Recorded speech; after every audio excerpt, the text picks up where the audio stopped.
appropriations for education. I think it's the 6th and 7th one because it's so much money and they don't want to spend it right now. So do I need to announce it or do you announce it?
We ready to go? Yes, sir.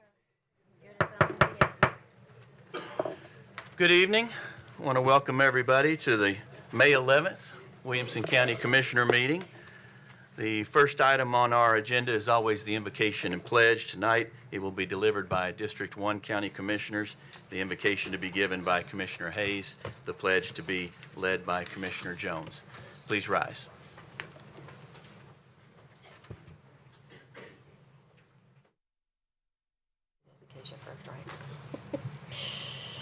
Please bow your heads. Heavenly Father, grant us wisdom, humility, and unity as we continue to work as an entrusted members of this body. Help us to be careful stewards of the public's trust and resources, making thoughtful decisions to serve our community well. In your name we pray. Amen. Join me.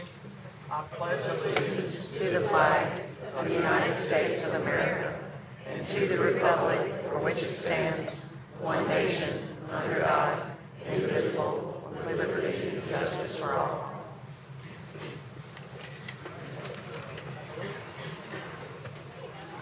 I don't have my thing. We have new things. That's not you. Is this me here? Yes. Next item on our agenda is the roll call. If you have already signed in, please hit your present button. Coming up on the screen.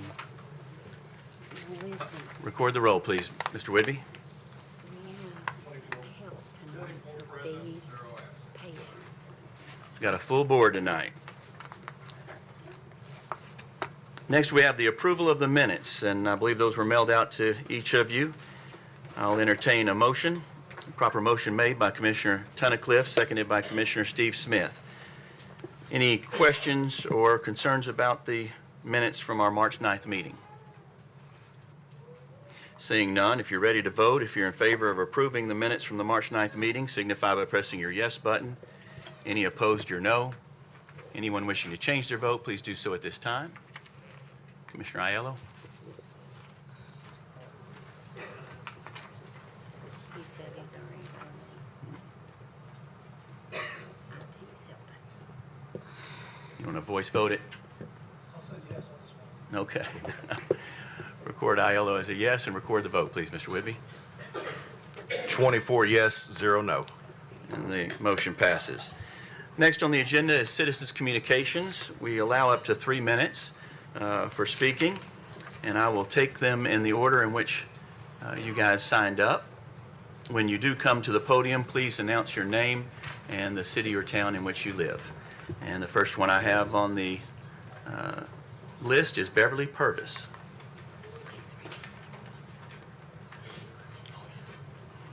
And please, as a reminder, everybody silence your phones during the duration of the meeting tonight. Go ahead, Ms. Purvis. I'm Beverly Purvis. I'm from Fairview, Tennessee.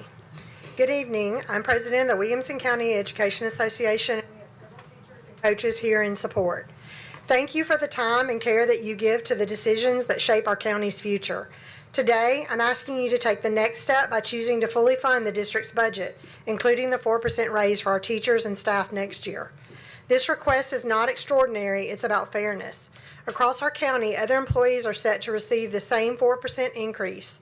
Our educators who serve the same community and support the same families deserve to be treated with that same level of respect and equity.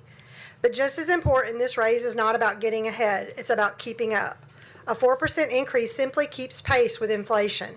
Without it, our teachers and staff are not just missing out on a raise, they're effectively taking a pay cut. As the cost of living continues to rise, groceries, housing, gas, healthcare, our educators are being asked to do the same demanding work while falling further behind financially. That has real consequences. It affects our ability to stay in the profession, to continue serving in our schools, and to remain in the communities that they care so deeply about. When we fail to keep compensation in line with economic realities, we risk losing dedicated educators, and we weaken the stability that our students rely on. We ask so much of our teachers and staff every single day. They show up and they invest in our students, and they carry the responsibility of shaping our future. Fully funding this budget is how we show up for them and how we invest in them. This is a moment to make a clear and fair choice, one that aligns with how we treat other county employees and one that recognizes the economic realities that our educators are facing. I urge you to fully fund the district's budget and include the 4% raise. It's fair, it's responsible, and it's necessary. Thank you, Ms. Purvis. Next, I have Jessica Robb.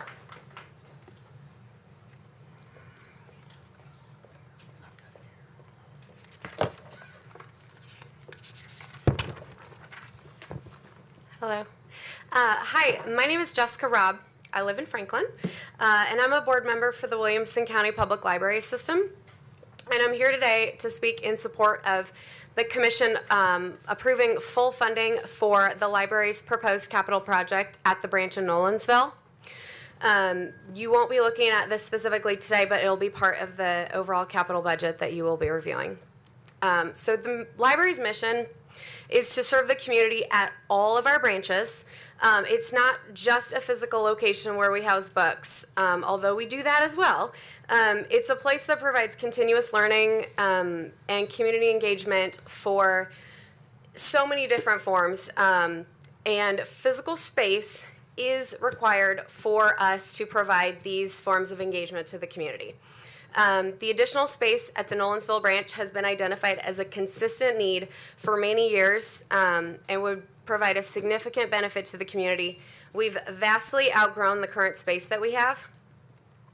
The expansion would support a ton of our library programs, like story time for young kids, teen gatherings, adults learning everything from how to use AI to gardening techniques, our summer reading program so that people have a place they actually want to go when it's 95 degrees out.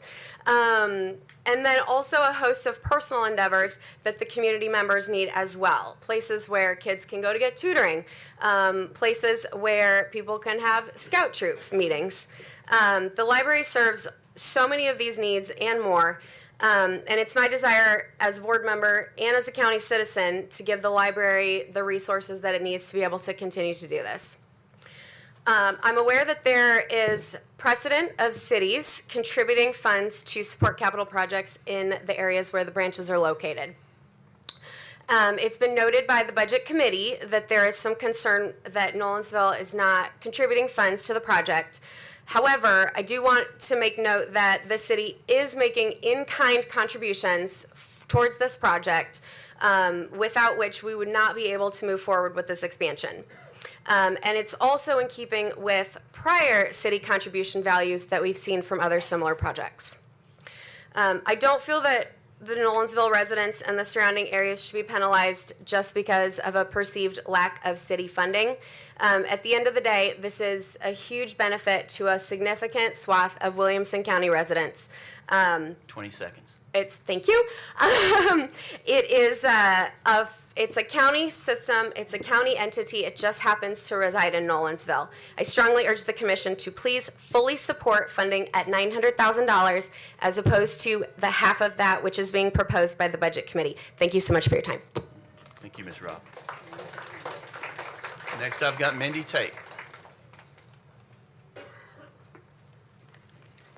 Thank you. Thank you, Chairman.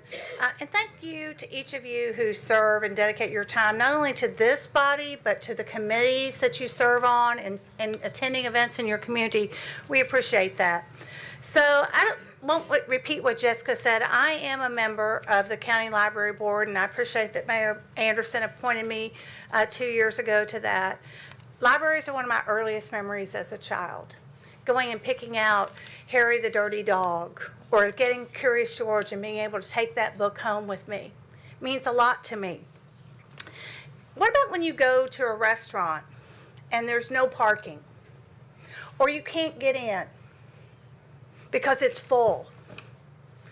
That's what we're encountering in our county library system. We need facilities. We need to fund these facilities so our residents can have access to them. As a member of the County Library Board, we travel around and we go to the different libraries. I'd never been to the College Grove Library, or it had been 20 or 30 years since I'd been there. It's tiny. Nolensville is not much bigger. But what are we talking about today? We're building a new facility in Bethesda, thanks in partnership to the Williamson County Recreation Center. I don't think there was a municipal contribution to the Bethesda facility. The residents of Nolensville, I'm a resident of Franklin, the residents of Nolensville and the users of the Williamson County Public Library System deserve the same access at Nolensville. Soon we'll ask you for the same access in Leapers Fork, College Grove, and thank you for what you're doing in Bethesda. I just want to tell you that these libraries are important. Libraries are essential social and civic hubs. They're places where people gather. This morning, Franklin Tomorrow, of which I'm the CEO, had our monthly Frank Talks lecture there at the Williamson County Public Library meeting room. We had 60 people there, and we heard about the history of the Franklin Rodeo, which means we heard about the history of Franklin, 75 years. I came to Franklin in 1983. I'm going to admit that. I was a 21-year-old summer intern from MTSU, and the library was at the where the archives is today. We've continued to invest in education, and libraries are educational facilities, and we need to continue to invest in our communities and put libraries there that are making a difference to children, adults, in our community. So thank you so much, and have a great night. Thank you, Ms. Tate. And our last citizens' comments tonight come from Noel Jones.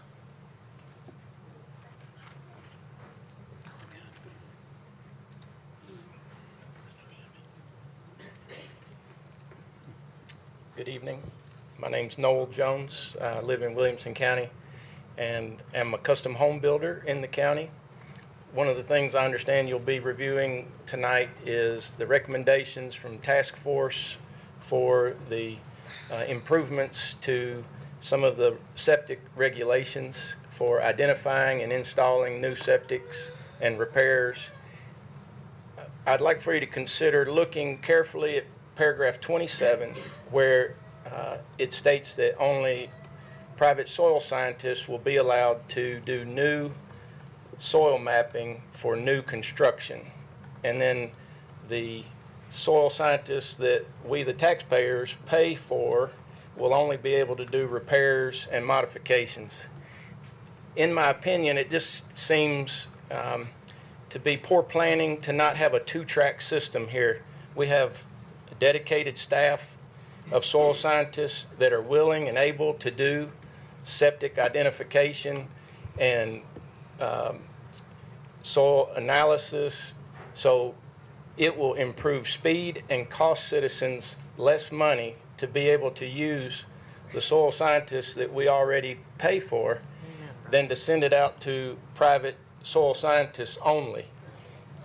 You know, a two-track system is going to give us the ability to have those residents that can't necessarily afford to spend $15,000 and wait a year for a new house permit septic, compared to what it now is at $350 and might take 2 or 3 weeks to get. So please carefully consider that. Those recommendations are great. In majority, that's just one that I'd like for you to look at very carefully. Thank you. Thank you, Mr. Jones. That concludes citizens' communications. Moving on to communications and messages, we've got several proclamations tonight, and the first two will come from Commissioner Matt Williams. Commissioner?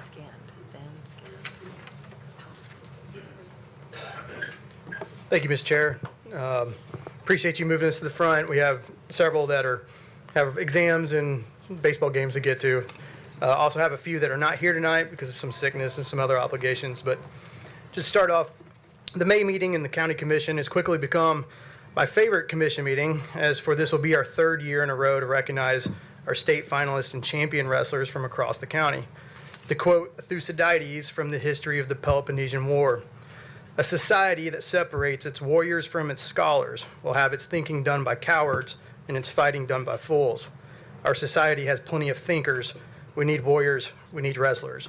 The courage, confidence, and dedication necessary to not only walk onto the mat and compete, but to excel at the sport are commendable traits that will serve these young people well into any foray in life that they choose to pursue." Represented before us this evening, we have kindergartner through seniors, 6 of our county high schools, 4 of the county's AAU wrestling clubs, as well as their respective coaches who have each committed time, energy, and effort in developing the intangible traits our young people will use in attaining tangible accomplishments over the course of their lives. Coaches, athletes, please come forward to the front when your name is called. And I'm going to read the first proclamation recognizing our Tennessee AAU wrestlers. Proclamation honoring the 2026 Tennessee AAU wrestling finalists and champions from Williamson County. Whereas 95 Tennessee AAU wrestling clubs sent nearly 1,140 qualifying wrestlers that competed at the 2025-2026 Tennessee AAU State Individual Wrestling Championships hosted by the Williamson County Agricultural Center on February 29th through March 1st of 2026. And whereas Williamson County Wrestling Club, Nolensville Wrestling Club, Fairview Wrestling Club, Brentwood Wrestling Club, Franklin Wrestling Club, Grace Christian Wrestling Club, Battalion Wrestling Club, and Anabolic Army Wrestling Club all reside within Williamson County, representing nearly 700 youth that wrestle between the grades of pre-kindergarten through 8th grade. And whereas collectively, the clubs had 108 wrestlers qualify through regional tournaments for the Tennessee AAU State Individual Wrestling Championship, garnering 51 medalists. And whereas, if you guys will come forward, Williamson County Wrestling Club, coached by Henry Kahn and Jesse Medina, had 47 qualifiers, 26 medalists, and 5 state champions. Colton Williams, 6'U", 40 pounds, who happens to be my son. Drake Wright, 8'U", 55 pounds. Blake Wilson, 10'U", 103 pounds. Weston Chestnut, 10'U", 120 pounds. And Everett Harper, middle school, 90 pounds. Nolensville Wrestling Club, coached by Jamie Morrell, had 27 qualifiers, 9 medalists, and 2 finalists. Austin Davis, 10'U", 80 pounds. Canyon Collins, middle school, 115 pounds. And 1 state champion, Owen Morrell, at 10'U", 130 pounds. Fairview Wrestling Club, coached by Matt Ribble, had 18 qualifiers, 11 medalists, and 2 finalists, and Travis Neblett, 8'U", 45 pounds. Ezra Hall, 8'U", 125 pounds, and 1 state champion, and Owen Smigilski, 10U, 80 pounds. Anabolic Army Wrestling Club, coached by Todd Masters, had 7 qualifiers, 2 medalists, and 1 finalist. Dominic Castillo, middle school, 220 pounds. Brentwood Wrestling Club had 6 qualifiers and 1 medalist. Grace Christian had 3 qualifiers and 1 medalist. And Battalion Wrestling Club had 3 qualifiers and 1 medalist. Now, therefore, be it resolved that the Williamson County Mayor and Board of Commissioners hereby recognize the contributions to the success of wrestling in our community and congratulates the 2026 finalists, champions, coaches, and clubs for their outstanding season, and do hereby recognize the level of excellence exemplified by each of these outstanding individuals.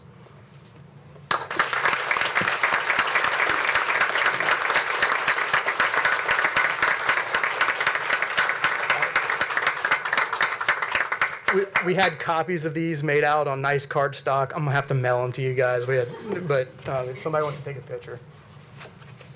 Everybody here to take a picture. Here, everybody look. Matt, you can have them come in Here, here. come if you this need. way, guys. They're getting close.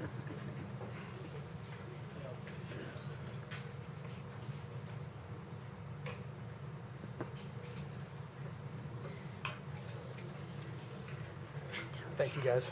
Really appreciate you coming. Thank you.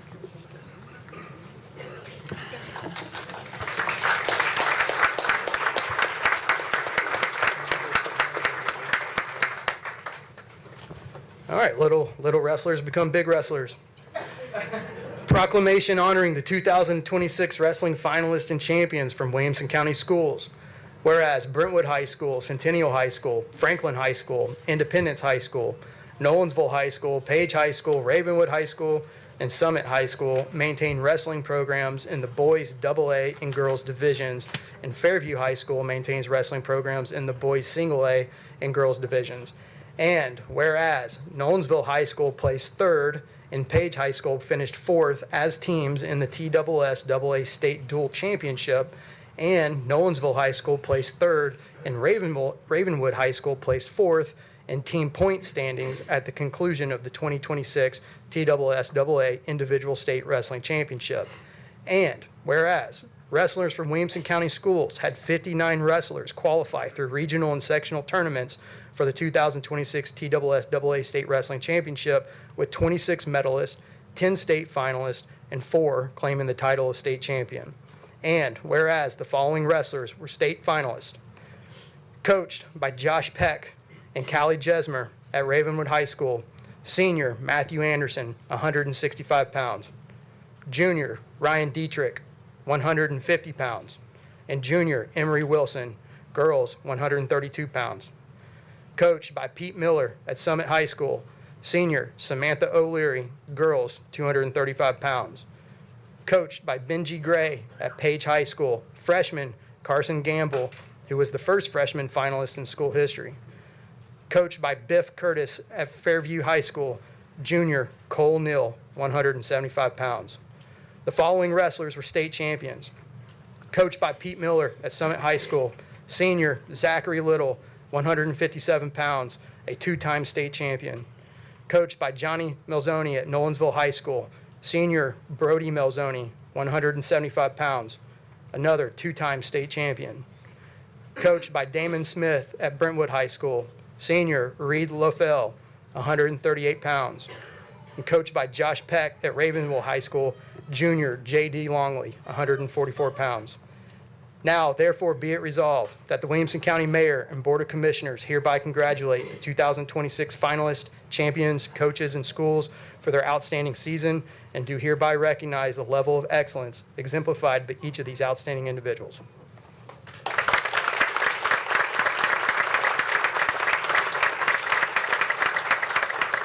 Say about, I will mail out the nice proclamations once we get them, but if anybody wants to take a picture. Y'all gonna have to bring it in, y'all. Hey, bring it in a little tighter.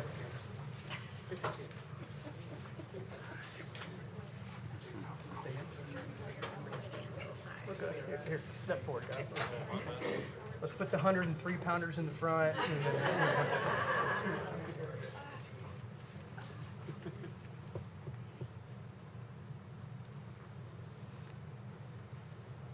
Thank you all so much.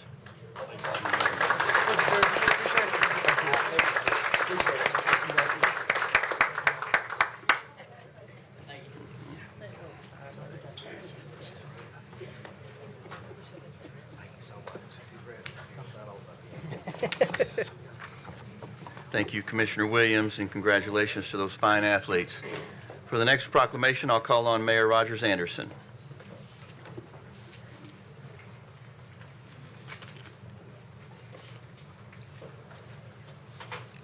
Thank you, Mr. Chairman. If I could have the couple of individuals come up. So this is a proclamation declaring May 2026 as ALS Awareness Month in Williamson County, Tennessee.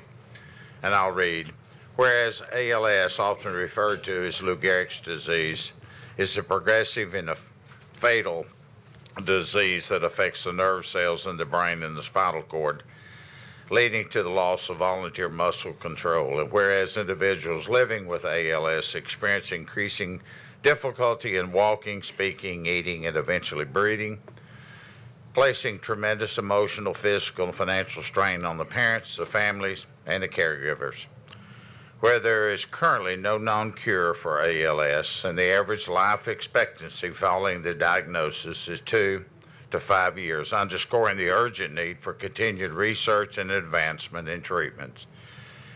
Whereas organizations such as the ALS Association are dedicated to providing comprehensive care services, advancing research, and advocating for public policy that improves the quality of life with living individuals with ALS. And whereas the ALS Association is currently providing support to more than 300 individuals and families across Tennessee, including those within Williamson County. Increasing awareness and understanding of ALS may help foster greater community support, encourage earlier diagnosis, and inspire efforts to advance research toward effective treatment and a cure. Whereas the residents of Williamson County have the opportunity to come together to recognize the strength and the resilience of those affected by ALS and to reaffirm their commitment to supporting individuals and families impacted by this disease. It's therefore, by my signature, here as the Mayor of Williamson County, I do hereby claim May as ALS Awareness Month. My prayer.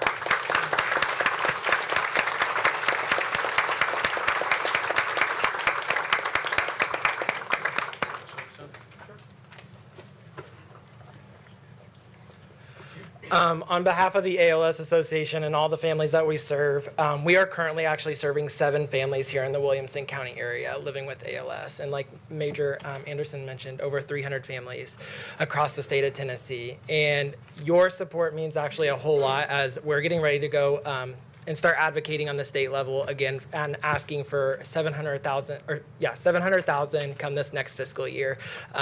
We're just waiting on the new governor to, kind of dive into that deeper. But we're extremely grateful for your guys' support. So now we can lean on you to go and help utilize your voices, along with the 6 other counties across the state of Tennessee that are issuing proclamations this month. So we greatly appreciate it. So thank you.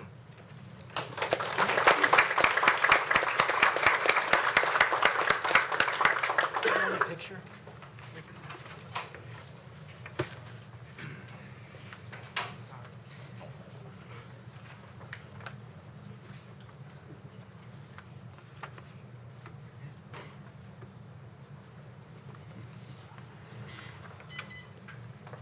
And for our final proclamation this evening, I'll call on Commissioners Jones, Hayes, Hester, Herbert, Commissioner Smith, and Commissioner Sanford.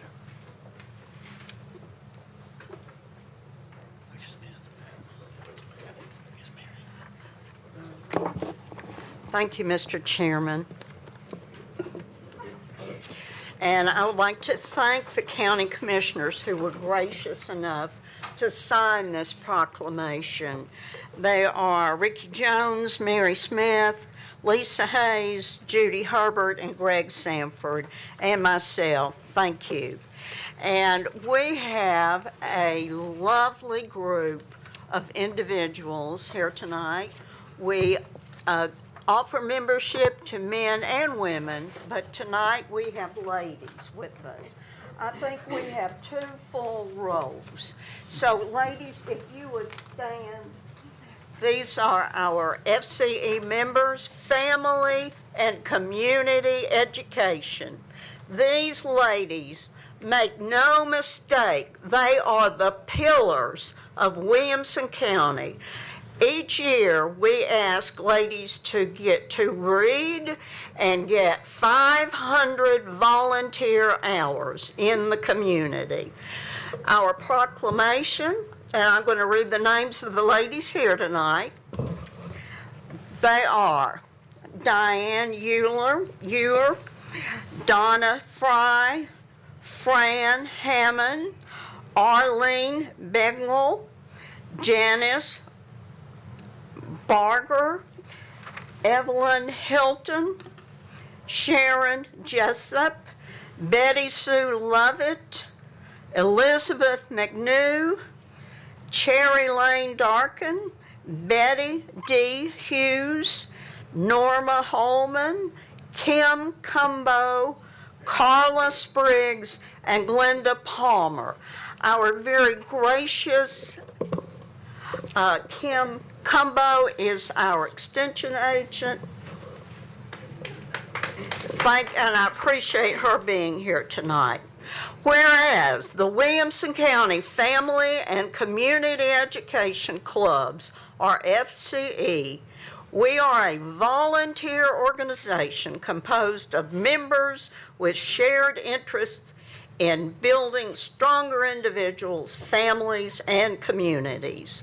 Whereas the Williamson County Family and Community Education Clubs are partners with the Tennessee Land Grant University Extension Programs created in 1914 by the Smith-Lever Act.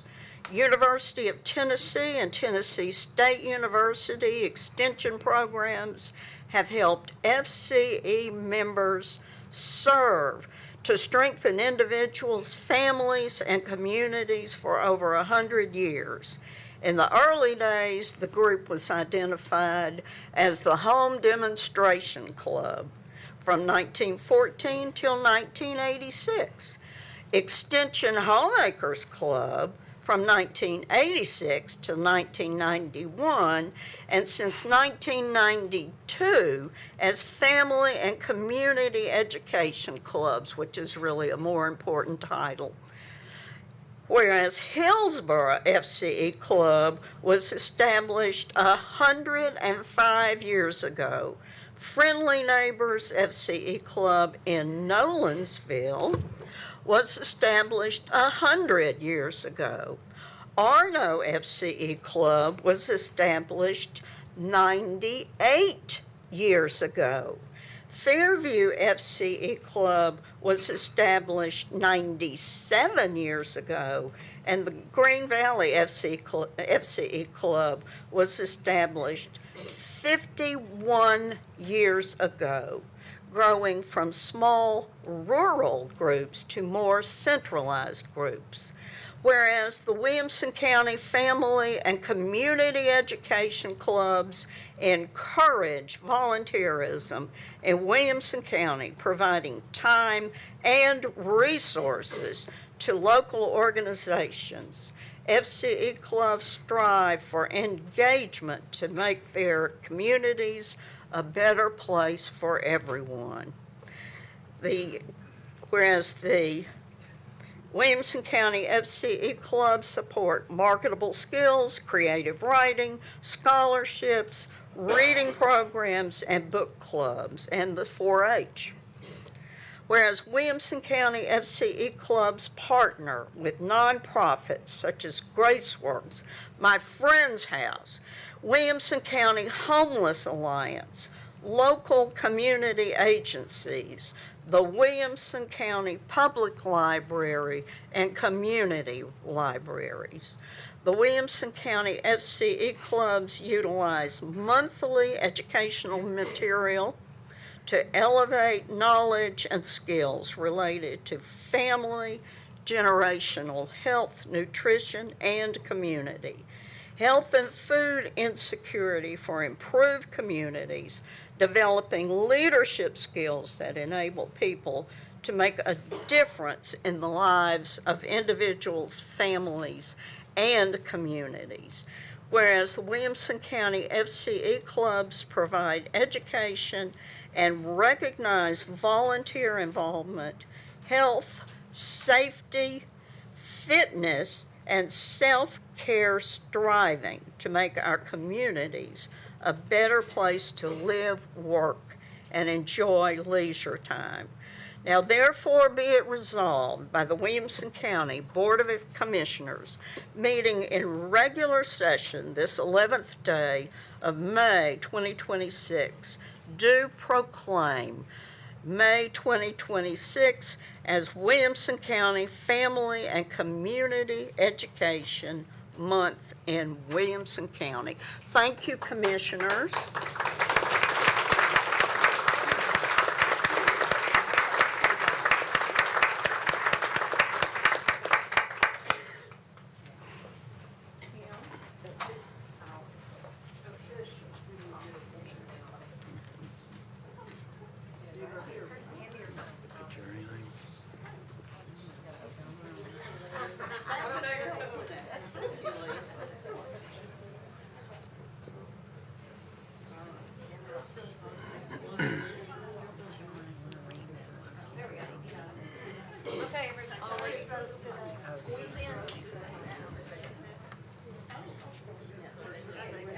Squeeze in.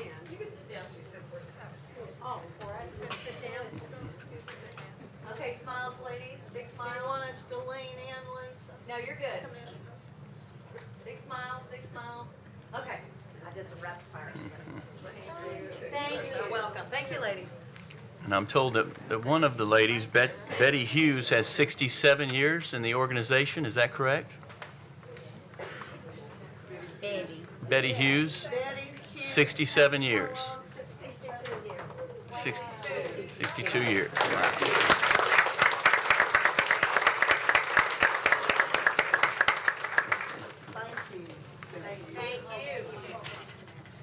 And congratulations to each of the recipients tonight of these proclamations. Proclamations are always a favorite part of the evening for us commissioners, and we congratulate each of you. Also, under communications and messages, we have one late filed resolution this evening. If there are no objections, we'll hear Resolution 52638. The title of that resolution is on the agenda under late filed resolution appropriating and amending the 25-26 capital project budget by $1,292,224 revenues to come from unappropriated solid waste sanitation fund balance. Any objections to hearing that one?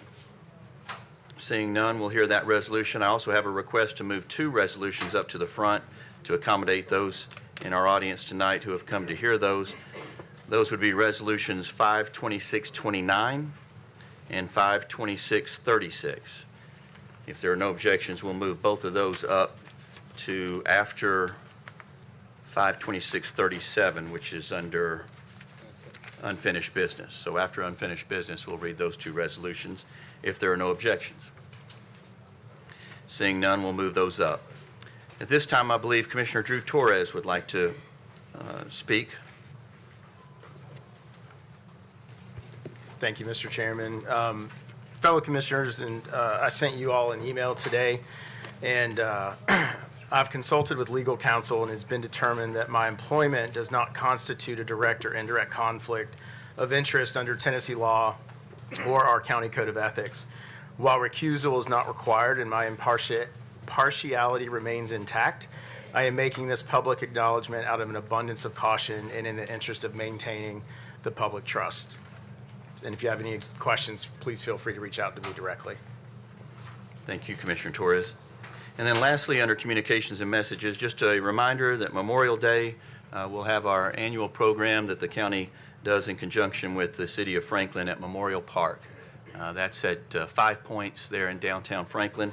That will start at 10 a.m. on Memorial Day, May 25th. Hope you all can attend. Moving on now on the agenda to reports of county offices, I'll call once again on Mayor Rogers Anderson.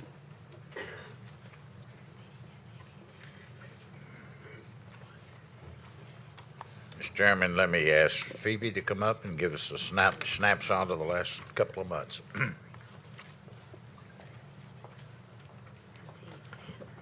Thank you, Mayor Anderson, and good evening, Commissioners. In your packets this evening, there are 2 reports on debt obligation. One is for the County District School Refunding Bond Series 2026, and the other is for the General Obligation Refunding Bond. Each of you should have already received a copy of these. An email went out first part of April, I think the 8th or the 10th, somewhere around there. The reports are included in your packet this evening merely so that we can get the distribution on record for our minutes this evening. So both of those are within that packet. I just wanted to let you know I'm not trying to beat you over the head with it. I have sent it out multiple times and we have discussed it. I would like to announce, though, as we are wrapping up our end of the year and trying to get back to that fiscal year end, we have made our last principal payment for the year. As a result of a few of the refunding advantages that we've taken advantage of, as well as looking at our fund balance for some funding opportunities for some of our capital projects, I would like to announce that we have reduced our total outstanding direct debt of the county by $7,350,000. Again, $7 million goes a long way when you're talking about a few projects that we're needing just to push over the edge. So our normal business for our total privilege tax collections for both the month of February and March held steady. February, we received $918,176. In March, we received $1,132,697.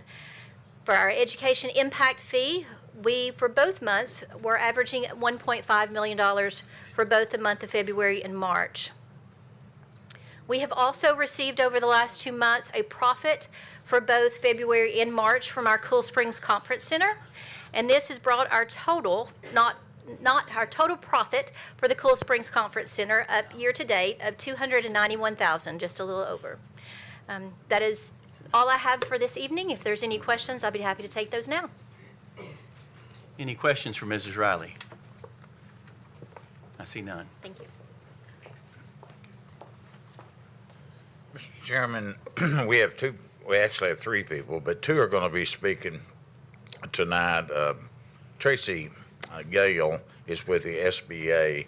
We're doing this for our citizens that watch this on television and the benefits that the SBA brings to our community. So at this time, I'd like to call upon her to come up.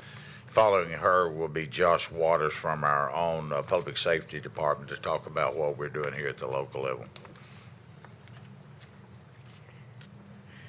Thank you, Mr. Mayor. Commissioners. If you'll let them, they're going to put your PowerPoint up. There's one that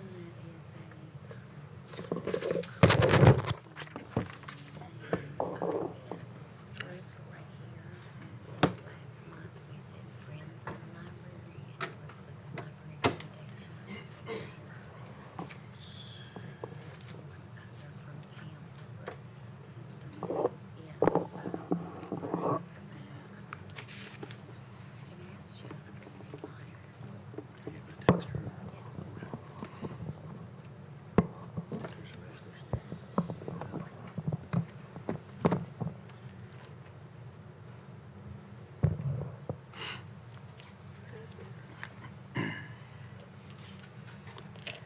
Commissioners, Chief of Staff. Bring your mic back to you.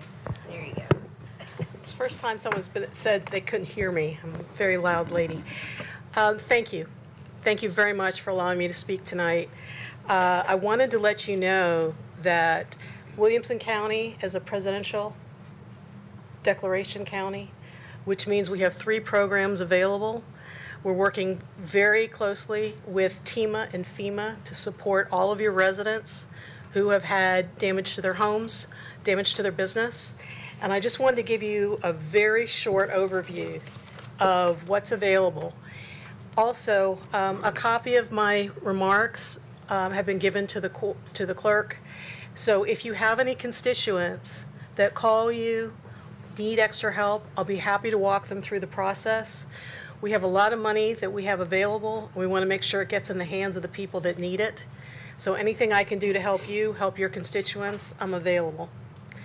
So this week, May 11th through 16th, from 7 a.m. to 7 p.m., we're out at the library, right here on Columbia Avenue. We have a mobile disaster recovery center, and we have really empathetic, supportive customer service representatives that will help people walk through the process, whether they're a homeowner, a home renter, or a business owner, a religious organization, or a nonprofit. Funds are available to all those types of entities. We have three disaster loan programs. One is for business and nonprofits to repair or replace property. That's called the Business Disaster Loan. We have home disaster loans, and what's interesting is people get very surprised that the money is available for renters. I looked up the percentage of renters here in Williamson County. It's significant. And when we say a home disaster loan, that also can go for their truck or their vehicle if it was a tree or something hit during Winter Storm Fern. We also have mitigation assistance. So anyone that qualifies, business or home, for a loan, we will put 20% on top of that so that they can build back stronger and make their home or their business building stronger for the future, against future disasters. Again, we work with TEMA and FEMA. This is a support. I like to think of our programs as a tool in the disaster recovery toolkit. This is not something that will affect their availability to get a grant from FEMA. This is in addition. So our loans are below bank rate. Right now, I checked this morning, and our rates are really exciting. Home loans at 2.875%. Business loans start at 4%.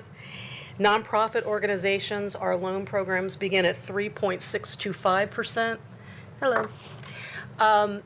One other thing I'd like to mention is we want our business community in Williamson County to get a chance to get back fully and recover before payments begin.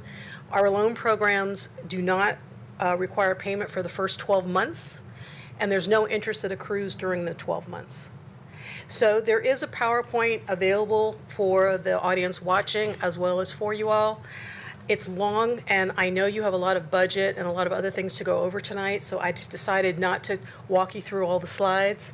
But you can quiz me anytime or call. I'll be happy to help you. And if you have an HOA in your district, or if you know of a business that maybe needs a helping hand, be happy to walk them through the process and go visit them. That's why I'm here. I'll be here for another 3 months just for Williamson and Maury County. So thank you very much for your time tonight. If there's any questions, please let me know. Any questions for Mrs. Gale? I see none. Thank you. Thank you. Thank you for that presentation. Yeah. Mr. Chairman, now we'll listen from Josh Waters. Thank you, Mr. Mayor. Good evening, Commissioners. Joshua Walter, I'm the Operations Manager for Williamson EMA, and speaking on behalf of Todd Horton this afternoon to give you an update on our recovery efforts for Winter Storm Fern. I want to thank Tracy and her team at the Small Business Administration. They're one component of our recovery operations, but there's a much larger effort as has been ongoing for the last several months. In addition to the disaster recovery efforts that the Small Business Administration is providing, FEMA is also providing individual assistance. This is assistance that is available to all members of our community who are impacted by Winter Storm Fern. And it comes in the form of grants. It goes directly to the survivors. It doesn't pass through the state, doesn't pass through the county. It goes directly to our survivors. Individual assistance is designed to help with home repairs, property loss, or other disaster-related expenses that were not insured or underinsured as a result of this event. We highly encourage all survivors to apply for the FEMA assistance to first determine their eligibility and then apply for the SBA programs if additional assistance is required. With the assistance of Jessica and our library staff, we have a mobile disaster recovery center that is on site starting today, May 11th, through this Saturday, May 16th, from 7 a.m. to 7 p.m. That is an opportunity for all of our residents to meet in person with representatives from FEMA as well as the Small Business Administration, work through their specific situation, work through their specific needs, and receive the assistance that's available. So while everybody's assistance is different, we encourage them to take advantage of those opportunities and that one-on-one opportunity to engage with those representatives and work through their scenario. For residents who are not available to visit the mobile DRC, they can also apply for assistance online at disasterassistance.gov or through the FEMA mobile app. All residents are encouraged to apply and follow the instructions for additional assistance as their needs apply. Shifting gears a little bit, I would like to also talk about the public assistance side of the disaster recovery, which is the process that we are currently undergoing to seek cost recovery for the expenses we as a county incurred as a result of the response and recovery to Winter Storm Fern. While work related to the documentation and cost recovery is still ongoing, as of this morning, we have documented just under $3 million in losses related to this disaster. This amount does not include costs incurred by solid waste, county highway beyond the first initial 6 weeks of debris removal operations, fire, the sheriff's office, EMS, and shelter operations. We are continuing to document and validate the cost for those additional activities so that we can seek the full reimbursement that we're eligible for. Of the $3 million that we've documented for cost recovery so far, we expect to receive approximately $325,000 from insurance, about $2 million from FEMA, and about $325,000 from the state of Tennessee. That leaves the county to cover the cost of approximately $325,000. Again, work to document those efforts is ongoing, and we expect those amounts to increase as we work through this process. Additionally, our team is actively assisting Williamson County Schools, Williamson Medical Center, and each of the municipalities through their respective cost recovery efforts. We thank you for your time and your support with the recovery efforts, and we're happy to answer any questions you may have. Any questions? I've got a question from Commissioner Lawrence. Are we still picking up debris, or are we finished with the debris removal pickup?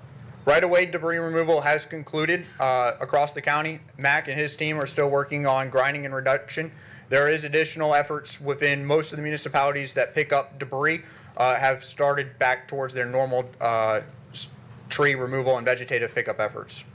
Okay, so I got a question this week from a constituent. So for the benefit of those people listening, so I know we've opened back up the convenience centers for debris, yard debris, correct? Yes, sir. Okay. One of the things that we've instituted is, I guess, a new rule that you have to cut it up within 3 foot sections. Can you explain why we have to do that? That might be Mac. Yeah, that might be a question for Mac. Yeah.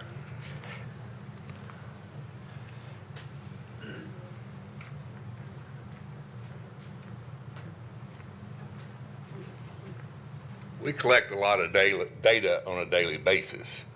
And what we've learned that hauling brush in a 40-yard open top averages 2.2 tons per load. That's the most expensive per load ton there is. So if we'll cut it in 3 foot lengths, we can multiply how much wood goes in it and cut the number of loads down. And I'm estimating we can get 3 to 4 times the amount of brush in each box. Okay, and we are communicating that how to the We've got it on our websites, and we've done it with all the communication we have with him on the radio with it. So we've done all we can do. Okay, all right. Thank you, Mac. Any other questions? I see none. And finally, if there's no more questions, I want to thank Josh.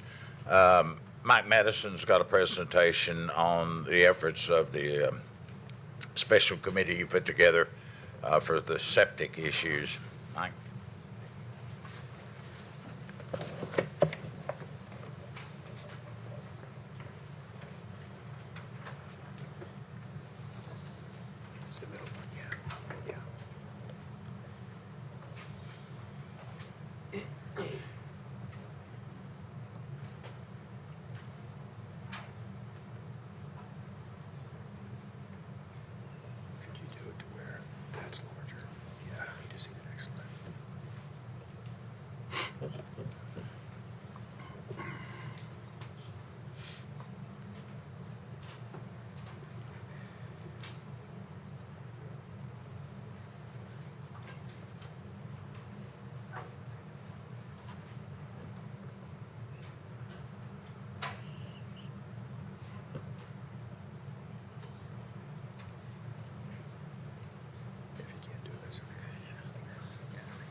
Okay, good evening, Commissioners. Appreciate the opportunity to be here. So this is related, as you know, to Resolution 52621 that is on your agenda later in the evening. And I appreciate the opportunity to be here. I'm excited about the recommendations of the task force. I think this was a great process and a great group. There are roughly 60 individual recommendations that this task force identified and came up with. I'm just going to give you a kind of the high-level overview this evening, given the time constraints. So you'll remember that back in November, you all adopted Resolution 1125-7, and that resolution called for the creation of this task force to provide recommendations on the septic regulations to the County Commission and then ultimately to the Board of Health. The resolution also charged the task force with providing a written report and giving that to you by the 1st of April. I emailed that to you on the 31st of March, and then again a couple of weeks ago. Finally, the resolution established that the County Commission will consider the report of the task force at this May meeting and then forward you all's recommendations along to the Board of Health. So here's the makeup of the committee, also established by the resolution. I won't read all the names, but it included Mayor Anderson, myself, Judy Herbert was the county commissioner. There was a private soil scientist. Well, I will read the names. Michael Harbauer. We had a surveyor serving on the committee. That was Keith Brotherton. Steve Clifton was the engineer on the task force. Scott Hill was the installer representative on the task force. We also had Britton Dodson with TDEC providing a lot of really good information about the state's program, so he was a valuable resource. And then last but not least, Jennifer Tapp was the department representative who did a good job in her role. I can't say enough about this group. They didn't have to participate in this. They all chose to do this and devoted a great deal of time to this effort. I'd like to just take a minute, too, to give kind of a shout out to the staff who was also very involved in this. And they actually also came up with some ideas for changing the regulations and making them more streamlined and more advantageous for property owners. This is just a listing of the various meetings that took place during this process. There were 10 meetings that took place over a roughly 14-week period, including 2 public meetings. So essentially the task force met more than every other week on this, and the task force meetings themselves typically lasted about 3 hours. So this was a process that these people really devoted a lot of time and effort into. I know some of you attended those meetings. So early on, the task force agreed to and established a mission that they would evaluate the regulatory provisions that they were considering by weighing the benefits of those provisions, and those could be environmental benefits, benefits to the integrity of septic systems and the like, against any detrimental effects that there may be in terms of additional expense for property owners or lengthening the review process. So that was the spirit with which the task force approached its work. As I mentioned, there were a ton of recommendations, but fairly early on in this process, the task force realized that some of the recommendations that they had developed were going to really be impactful to property owners and make a big difference from a cost standpoint and from a time and flexibility standpoint. And so they recommended that certain amendments go ahead and go to the Board of Health and become part of the regulations, and we sent you a memo about that process. So the Board of Health in March unanimously adopted these 6 regulations, and I'll just real briefly cover those. The first one relates to non-conforming systems, and what that did was it increased the allowable square footage that people could add to their homes, or they could tear down and build back. So that was a big deal for a lot of people. The second one allows more than one structure to utilize an existing septic system. Prior to that, any structure with plumbing had to have its own system. And so this is one that's going to save people a lot of money. It's also going to free up property for other uses. The third one's a little bit more minor. I'll not cover that in the interest of time. We also, as a task force, recommended that the county adopt the state's setback requirements, which in most cases were less than what the county had in place. In Section 19, there was a requirement that every LPP system, or low-pressure pipe system, had to have a curtain drain. And those are expensive. Those take up room on property. And so now, the only time you have to have a curtain drain is if the soil scientist identifies that as a need on the front end. And then finally, Appendices 8 and 9 were revised, essentially requiring smaller areas to be set aside for septic systems. So cumulatively, these recommendations that have already been adopted really result in a lot of cost savings, greater flexibility, and I think really notably, it allows people to make better use of their property. So they could either use that to build a larger septic system to support more bedrooms. In some cases, these changes allow people to construct a home or do an addition where they weren't allowed to before, just because of the constraints of those regulations. I'm going to highlight just a few of the other recommendations that have not yet been made, but we consider kind of key ones. The first is related to undocumented systems. There will now be a way for those systems to essentially become documented, and then they would enjoy the same opportunities for expansion as what I talked about earlier. Same thing for non-residential systems. There's a recommendation that the county now allow what we call chamber systems. That's a technology that would just give people more flexibility in terms of what they can do. It used to be that when doing a plat, let's say, the type of system would have to be specified on the plat, and then if they wanted to do a different type of system, there was expense involved and time involved in revising that plat. So now the recommendation is to dual rate and not make people hone in on a single system type. Soil modification, that is for modified low-pressure pipe system, where you bring in soil to make that suitable. It used to be that even the backup system had to have that soil brought in on the front end, and this would only require that in the event that that backup system is going to be utilized.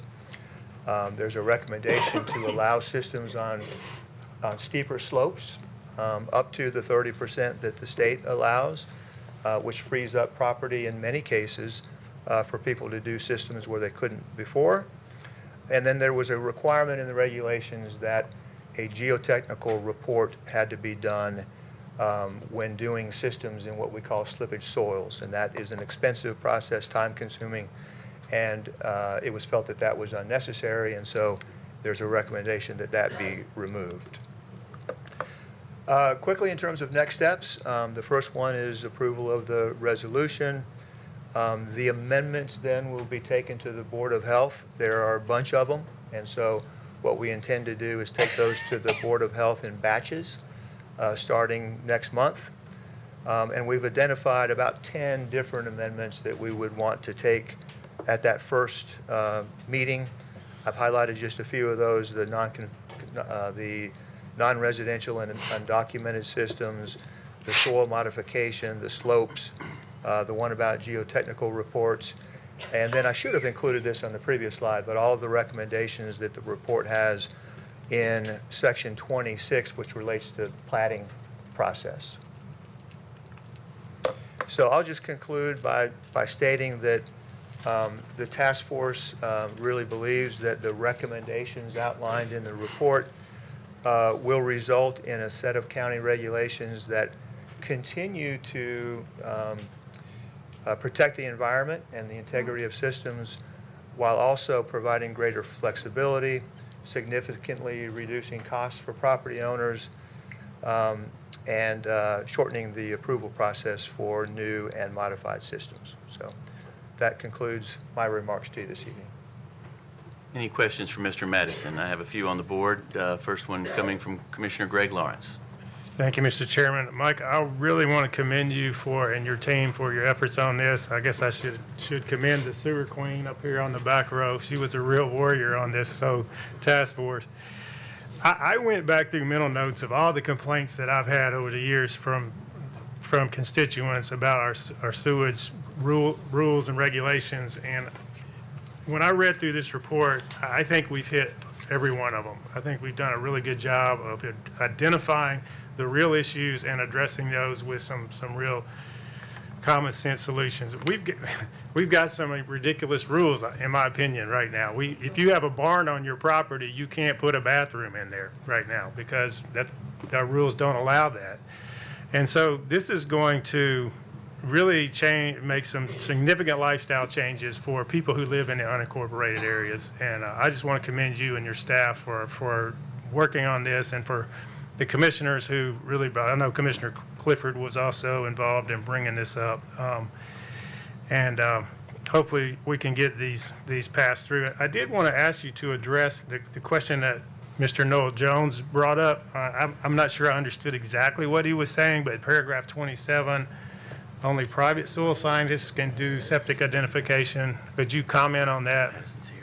Yeah, I can to at least some degree. So so this is probably the one topic contained in the report where we know that there are some differences of opinion, and frankly, there were some differences of opinion even on staff about how that ought to be handled. But I guess I'll say a couple of things. One is that it's not a scenario where we have been doing this for years at the staff level and now all of a sudden we're not going to do it. That is something that, and I'm talking about the staff level soil assessments, that the previous director didn't allow to take place essentially.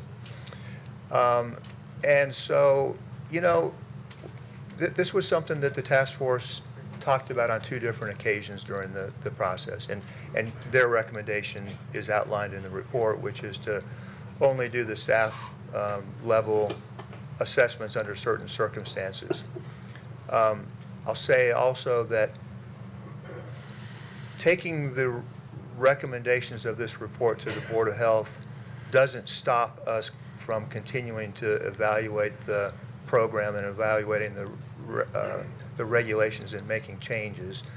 And that's one in particular that, that probably ought to be revisited. I will say that we have hired a new director that we're looking forward to having join us. I think it's going to be a terrific addition to the staff. And, I think it may make some sense for staff to begin implementing these new regulations and being very successful at doing that, and allowing the new director to come in and make some evaluations in terms of staff resources. And, again, this is something that we anticipate continuing to look at and make changes in the future. Great. Thank you, Mike. You're welcome. Commissioner Williams. Thank you. Commissioner Lawrence touched on what I was going to speak about primarily. I'd received some phone calls from people that work directly in the industry as well as some adjacent industries, but that was their one concern. Let me just ask, just for clarity, we have staff that are certified soil scientists. Is that correct? That is correct. Is there any difference in their certification from a private soil scientist? Not to my knowledge. I don't want to speak definitively on that, but now I will say that the staff going out and doing a soil assessment would result in a pretty different product than what the private soil scientists are doing in terms of the accuracy of the maps and things along those lines. We do have people, though, on staff that are trained to go out and evaluate soil and identify potentially usable soil, not in every case necessarily. And that can sometimes be a very time-consuming process, but we do have some people who are trained to do that sort of analysis. I appreciate it. Like I said, these are questions I've gotten from some constituents. I just want to verify what they're telling me, Yeah. if that's true or not. But that from a certification perspective, there's no difference between a private soil scientist and the soil scientists that we have on staff. And that was their concern, was that, if you have to go out and use a private soil scientist, it still creates a bottleneck effect from a time frame. And I do agree with you from a phased approach, but I would say I would encourage you, once you get your new director in here and we start to implement these changes, that it's a topic that we come back and revisit to see if there is a bottleneck constraint there, and it might be something we want to allow our staff to go do. Yeah, I agree, Commissioner. Commissioner Hayes. Hi, Mike. Hi. Thank you for all the work you all have done in the task force. It's very much appreciated. Some of us have been behind the scenes working on this issue for years, but I appreciate that Judy had her voice and really pushed it forward. But I can certainly repeat what many others have said. But the soil issue, I do think we should continue to revisit and look at. I think this could be a cost savings for our residents, and at the end of the day, that's who I work for, as taxpayer. And this has been a holdup and has slowed the process. I've also heard that, and I don't know, you can correct me, so please correct me, on the time to receive approval, has that been shortened at all? Because I've been told by someone that that's still going to be a 3 to 4 month process. Is that true, or has that been cut shorter, or is that going to be shorter because some of the changes you made? I don't know. When you say approval, that could mean different things. So I will say that it used to be that the review of a plat or location map there would be about a 4 to 6 month backlog before they could get rid of that. I'm happy to say that as of, I'm happy to say that was taken care of, and it went from that length of time to about 2 weeks. Okay. Now, it has grown a little bit. It's still in a very good shape compared to how it used to be, as a result of some different things, some staffing levels, this Right. process, things along those lines. But no, it's been streamlined, and the recommendations of the report will result in additional streamlining for sure. Okay, and I have a few more questions. I noticed in here under section 11, it talks about grease traps, but it really doesn't, it refers to something else which I could not find. What exactly is that reference to? And I mean, if I need to take it offline, I can. But I know this was a major issue for a small business owner in Boston, Tennessee, this whole grease trap nightmare. And so I was just curious if you can direct me somewhere, we can take that offline, but I'd love to know more about that. It's on page 11 of your packet. So, Well, the recommendation is simply to remove a kind of an inadvertent reference to schools.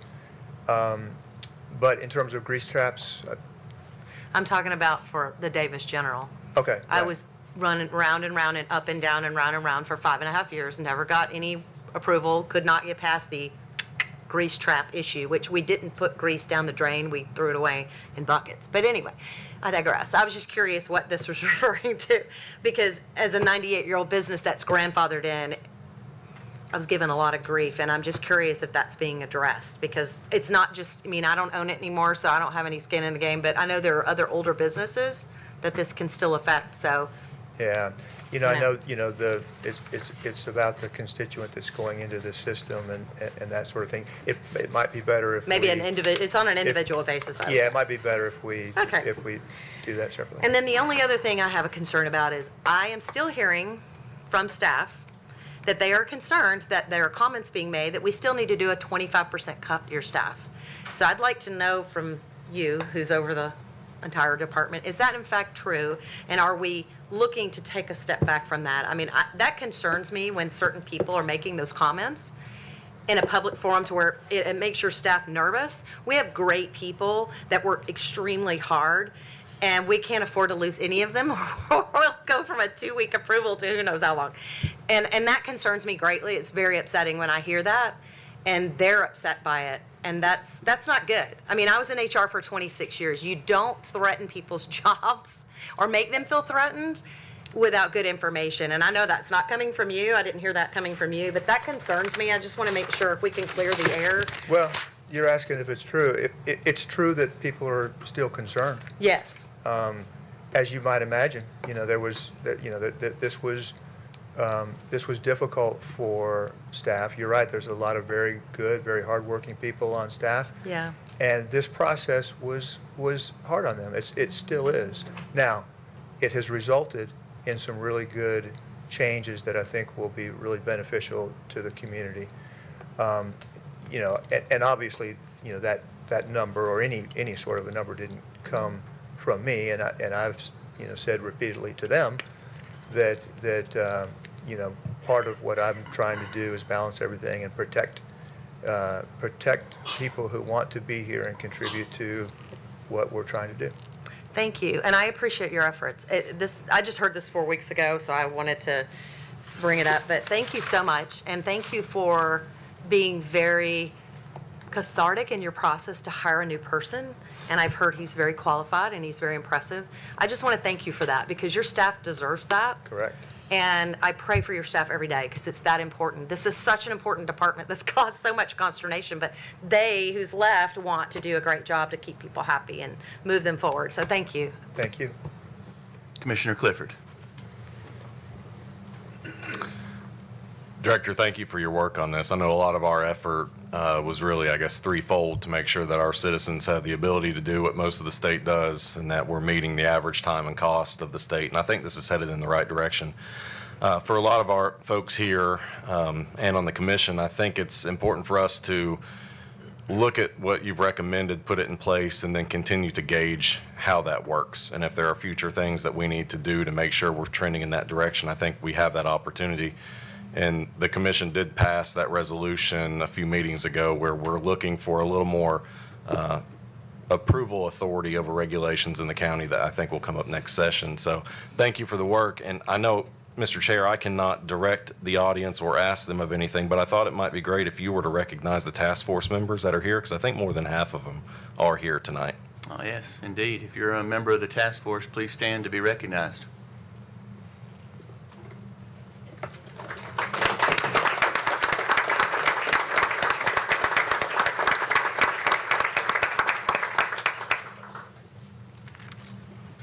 Commissioner Petty. Yeah, I want to reiterate what everybody said. You guys did a great job. I sat in a number of the meetings and I've gone, oh my God, 3 hours, man, you guys. You went on and on and on, but you deliberated. I mean, you looked at everything and you did a thorough job. I appreciate that. But I want to clear up a couple of things here. In the current recommendations here, we have and I've been reading from section 27. Lot assessments can be done by staff for modifications of systems, repairs, or backup areas. But otherwise, a new system needs a reliable documentation, which is a soil map. A soil map costs about anywhere from $10,000 to $15,000. We can go out, we have 4 soil scientists on staff and 1 tech that's qualified to do it. They can go out for $350 and do a soil survey, and that's good. That works if the soil is appropriate. And a lot of times it's not. About 50% of the time it's not, apparently. So the problem is, it's not so much the $350, but the problem is if you have a house, an existing house, and you want to change it, you can have the soil scientist come out for $350. But if you have a plot that you haven't built on, you can't do it. So I think that can create some issues, and I'm concerned about that. I want to talk a little bit about the current staffing. We've lost 1 really good plan reviewer, and the reason that we were behind years before was we were understaffed. And we got staffed up, we caught up, you know that. And so I think they've done an excellent job, and I think people need to understand they've instituted some programs that are very positive. One is called pre-application. So what happens is somebody has a plot and they want to build a house. They come in and they sit down with the plan reviewers and they go through everything about it. And just recently, they saved a homeowner thousands of dollars of architectural fees because they wanted to put their system, they wanted to add their house over the system. You can't do that. Had they not come in and done that, it could have been a real mess. So I want people to know we have a great staff. These people are dedicated, they're smart, they're capable, they're doing the best they can, and I think they've done a wonderful job. And one more thing, a lot of times the holdups are not because of us, it's because of the surveyors. Because if you have to do a map survey and you have to have a surveyor come in, sometimes they'll take months to come in, and it's not our department that's slowing it down, it's the people they're working with. I think people need to understand that's part of the deal. So anyway, again, appreciate all you've done. I think you guys did a great job. I'm very concerned about this 350. I think it needs to be fixed, and that would be the one thing that will hold me back. Thank you. And Commissioner Herbert. On the task force, we went through a lot of different things, and I call them the experts because pretty much us on the commission do not know much about septic. And these guys donated their time, and one girl donated her time, and they did an exceptional job. And I always said, I wish the commission could work together as well as this group worked together. They were fantastic. And it cost them money. They missed work. And we sat on these different ones. Jennifer came to us with the office, had made recommendations, and she brought them to, and we did a lot of changes. And the one that we keep talking about, the soil scientists and the soil maps, that is one that we talked about twice because they haven't done those, I don't know, in 20 years. The staff hasn't done them, and all of a sudden they decide to take it up and do them. And all it's doing is making everything else get behind. So at that time, we decided, let's let the private soil scientists do till this all gets settled down and see how it works. Because they also explained they had gone to 3 that week, and 2 of them got sent back to a private soil scientist because the staff wasn't able to do it. So there's a whole lot more to this than it appears. And we were just kind of waiting for everything. I think there's a little unrest in the department, and it just needs to settle down when the new director comes in and everything can go smoother. And after we get these, there will be some more changes. I mean, I'm sure there will be, and I think Mike will make sure that they're taken care of. So I think right now we just need to let it go as it is and let these change, let them get caught up. There's not enough staff now, so they're already getting behind, so we don't need more work to do. So I think we just need to do what we've been doing as far as that, and then later on it can be changed if necessary. Any other questions or comments from Mr. Madison? I see none. Thank you. Thank you, Mr. Madison. Now we'll move on in the agenda to Superintendent of Schools, Mr. Jason Golden.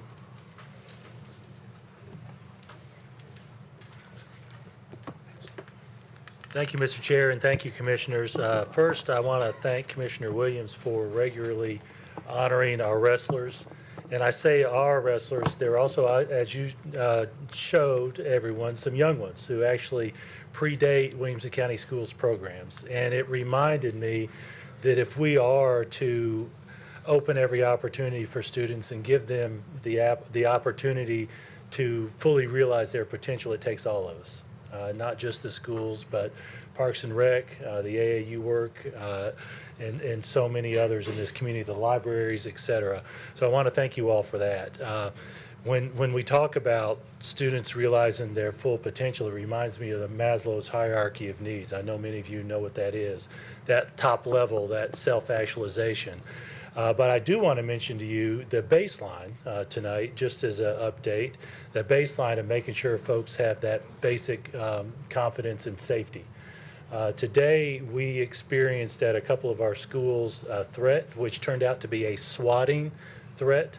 Swatting is a false report that's designed to prompt fear designed to prompt a law enforcement response. For Franklin High School particularly, we received a call, actually the 911 center received a call making a very specific threat. And I will tell you, my thumbnail reaction to what happened today was that our protocols worked. The sheriff's office arrived at our campus. We did a lockdown.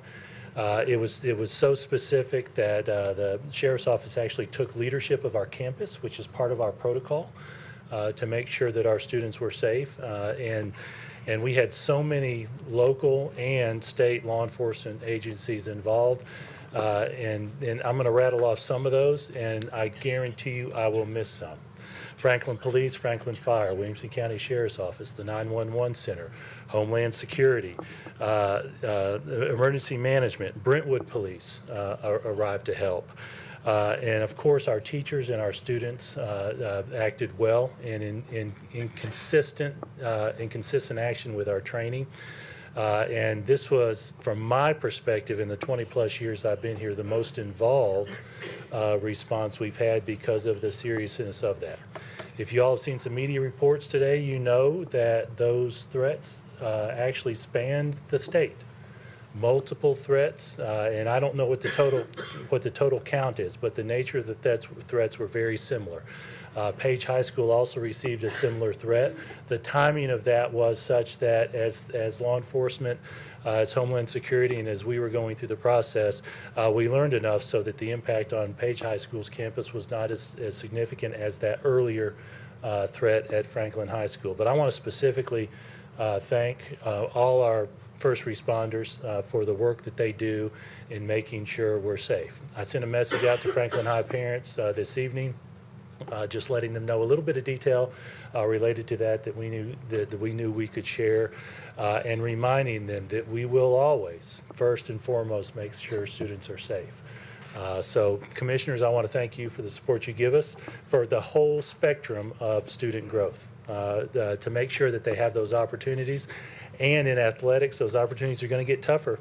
You all know what's going on at the collegiate level. So the more opportunities we give them to prepare, the more opportunities they're going to have to step through those doors of opportunity that they may want to step through, all the way, and of course including public safety. So thank you for that. We have one item on your agenda tonight, if I'm not mistaken, and that is a re-request of you related to some funding for our special education growth buses. Our CFO, Rachel Farmer, and Phoebe Riley, the county CFO, brainstormed through all the expenditures we've had over the past year and identified that as one expenditure that we could actually fund out of our impact fee because it is growth. That will narrow the gap on the budget that I know you don't have on our agenda tonight, so I won't share any details because we have had and will have plenty of meetings related to that down the road. Certainly open any questions you may have. Any questions for Superintendent Golden? Commissioner Hayes. Hi, Superintendent. Thank you for the update. When they determine that it's a statewide SWAT, do they get an FBI involved, or My understanding is yes. Okay. Both the federal, what I have seen from my perspective, given I am not law enforcement, I have seen FBI and Homeland Security and the state agencies and local agencies work together. My understanding is that yes, it is all that. Great. I will tell you, we had one swatting incident a few months ago, and it was traced to Minnesota, of all places. Wow. You just never know. Yeah. Well, thank you for the update. Yes, ma'am. Commissioner Petty. For your update as well. I guess my concern is what's to stop somebody from doing this once a week? Well, there is that risk, right? And so that's why the investigation is important. I will tell you, I am confident that one result from us locally will be a conversation with our federal legislative representatives to start encouraging them to talk about this at the federal level, because we are not alone. Any other questions or comments for Superintendent Golden? I see none. Thank you, Mr. Chair. Thank you. And at this time, we'll call on, for the hospital report, Phil Mazuka and Terry Fowler.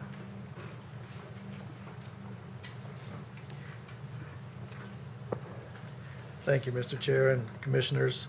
Good evening. It's been some time since I've been in front of you, and we've had a lot of great things going on at the hospital. Earlier this year, I told you about national recognition and awards from Forbes, Newsweek, Women's Choice, and Care Checks. Well, we continue to be recognized for our team's commitment to excellence. In addition to being named to Newsweek's 2026 list of world's best hospitals, Newsweek just announced that we've been also named to their list of America's best maternity hospitals for the third consecutive year. We're one of only 5 hospitals in Tennessee to receive top rankings across all measured categories for this maternity hospital recognition. We also just learned that Williamson Medical Center earned an A hospital safety grade from the Leapfrog Group, an independent national nonprofit that evaluates patient safety and clinical quality across hospitals nationwide. We received the highest grade from Leapfrog, representing the deliberate daily commitment our team makes to delivering high-quality, patient-centered care. It's also important to note that this achievement is grounded in our journey toward becoming a high-reliability organization and the discipline it takes to keep patient safety at the center of every decision we make. Later this month, we'll be announcing our 2026 star ratings from the Centers for Medicare and Medicaid Services.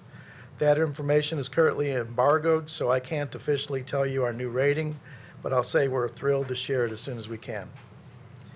Williamson Health and Bone and Joint Institute of Tennessee were also recently recognized with 4 Williamson County Sizzle Awards in the categories of Best Health and Wellness, Best Orthopedic Practice, and Best Physical Therapy. Our talented, compassionate, and dedicated team are the reasons we continue to receive so many local, national, and even global accolades. Speaking of our team, May is a month of celebrations of our staff. Last week, we celebrated National Nurses Week. This week, National Hospital Week, and next week is National EMS Week. We're in the midst of celebrating our entire organization with service awards, food trucks, a specialty coffee bar, ice cream sundaes, and much more. I'm pleased to report that the new cardiac MRI is on track to begin seeing patients next month. As we've discussed before, these new cardiac MRI capabilities will greatly enhance the services we're able to provide our cardiac patients. On the marketing front, I'm excited to announce that in conjunction with Hospital Week, we today launched a new brand campaign for Williamson Health focused around the tagline, "Our Community, Our Mission." This campaign features real stories of special moments between our team members and patients and their family members. Over the next several months, you'll begin to see the theme in our marketing materials, advertisements, billboards, social media posts, and more. We truly believe it captures what's most special about Williamson Health, the unique connection rooted in community that our people have to the patients and families for whom we care. Also on the marketing front, we received some national exposure in a good way on Easter Sunday. As many of you know, we've become known for our monthly baby photos. Debbie Reynolds, one of our EMS team members, crochets themed outfits for special photo shoots with some of our newborns. We always receive great local coverage, but sometimes we get wider recognition. Sunday Today with Willie Geist featured our babies on its Easter Sunday show. It's always fun to see our local health system receive that kind of national coverage. Finally, we're proud to once again be a sponsor of this year's 75th anniversary Franklin Rodeo coming up this weekend. We'll have a large presence every night, especially on Thursday night during the Tough Enough to Wear Pink night, which will feature our Williamson Health Turn to God Breast Health Center. I'll now turn it over to Terry from Financials.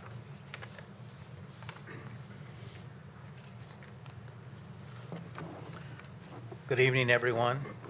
Here are the financial results for March. Net operating revenue for the month was slightly below budget by $380,000 or 1.1%.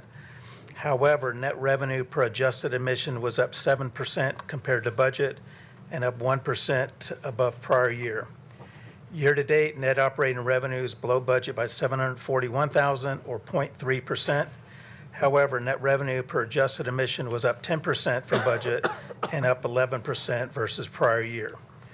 Although net revenues were below budget, we continue to manage operating expenses below budget as well. For March, operating expenses were below budget by $566,000 or 1.8% and below year-to-date by 2% or $5,547,000. As a percent of net revenue, operating expenses were favorable to budget and prior year by 3% and 5% respectively. On a year-to-date basis, operating expenses as a percentage of net revenue were also favorable to budget in prior year by 4% and 2%. From an earnings standpoint, net income was favorable to the budget by $248,000 or 20.1%, and favorable year-to-date by $2.957,000 or 122%. Operating cash increased by $6.7 million, mainly due to improvements in cash collections, receipt of the quarterly payment for the county, from the county for EMS, and receipt of quarterly HIP payments. Days cash on hand, all sources increased by 6.5 days to 116 days, and debt coverage increased to 2.52 from a prior month of 2.46. This concludes my report for March. Any questions for Mr. Mazuka or Mr. Fowler? Commissioner Petty. I have a quick question. I noticed that we have over 1,000 adolescent admissions to ER, but we only have about a handful, 10 or 11 admissions into the hospital. I just wondered what, you explain that? Why that's the We case. do have a dedicated ER, and some of the patients get treated and sent home. Yeah. Some of the surgeries that are beyond our capability of being taken care of will be transported to north of Vanderbilt, but those that we can keep, we'll treat in-house. You don't normally have a very high rate of admissions from a pediatric ER. And even our adult ER, because we're a healthier community, our adult ER, we get to about 9% of our visits are turned into admissions, where the national average is closer to 16 or 17%. But that would be a normally expected rate. We don't have that many patients that actually have to be transferred to downtown, but it's normally a lower admission rate out of a pediatric. It just seemed like somewhat of a disparity. I was curious. Okay. Any other questions? I see none. Thank you, gentlemen. Thank you. And last, under reports of county offices, Ms. Kathy Montgomery.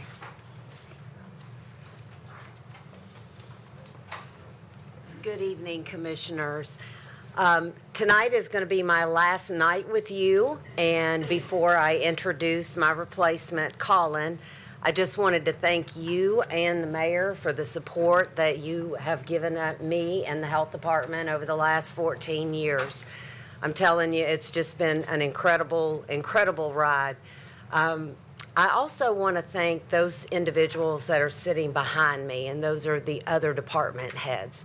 We don't talk often enough about our collaboration and our partnership throughout the county, but I'm just here to tell you that regardless of whether it's a building maintenance budget, a pandemic in our county, they all come to the support and the aid, we all do, for each other. And I am just so forever grateful for the friendships and so forth that I've made here. And I will tell you, department heads, I'm going to be cheering you on from the sidelines and be your biggest supporter. So now I'd like to introduce to you Colin Simmons. Colin is going to be taking my place on June the 5th. And Colin, I didn't know if you wanted to say a few words. Good evening, Commissioners. Like Kathy said, my name's Colin Simmons, and I look forward to working with you all to protect, promote, and improve the health and well-being of Williamson County residents. Thank you. Thank you. Hang on, I got, and the Commissioner Herbert, I think, wants to. How much we're going to miss you. Here. You were great. You are a class act, and you will be missed. Thank you. Thank you. Thank you.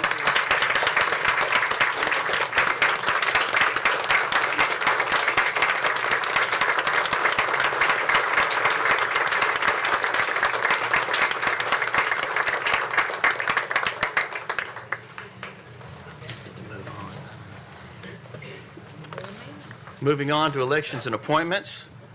We have quite a few. First up is the Board of Health. We'll take these in blocks. I'll read the names out, the terms expiring, and the nominations, and then I'll seek a motion, and we'll vote on each in blocks. Under Board of Health, graduate doctor, we have C.A. Stillwell, Jr. as the term expiring, and these are terms of 4 years expiring 4 of 30. Nomination is C.A. Stillwell, Jr. Graduate Dr. Samuel R. Bastian, nomination Samuel R. Bastian. Graduate Dentist Gary Owen, Nomination Gary Owen. Graduate Pharmacist Martin Myers. Nomination Martin Myers. Registered Nurse Rhonda Watson. Nomination Rhonda Watson. And Doctor of Veterinarian Medicine Charles Beecham. Nomination Charles Beecham. I've got a proper motion made by Commissioner Megan Guffey, seconded by Commissioner Tom Tunnicliffe. Any questions or comments on those nominations? Seeing none, if you're ready to vote, if you're in favor of those nominations, signify by pressing your yes button. Any opposed, your no. Anyone wishing to change their vote, please do so at this time. Record the vote. What do we got? Commissioner Smith? Did it not register? Maybe hit it again. Okay, do you want a voice vote? There we go. Record the vote, please, Mr. Whitby. 24 yes, 0 no. Nominations are approved. Under Disciplinary Review Board, terms expiring, and these are two-year terms expiring 5 of 28. Daniel Elizabeth Cohen, Elisa Finney, Benjamin Peterson, Ashley Lundquist. Nominations are Daniel Cohen Blair, Elisa Finney, Benjamin Peterson, Ashley Lundquist. I have a proper motion made by Commissioner Tom Tunnicliffe, seconded by Commissioner Megan Guffey. Any questions or comments on those nominations? Seeing none, if you're ready to vote, if you're in favor of those nominations, signify by pressing your yes button. Any opposed, your no. Anyone wishing to change their vote, please do so at this time. Record the vote, please, Mr. Whitby. 24 yes, 0 no. Nominations are approved.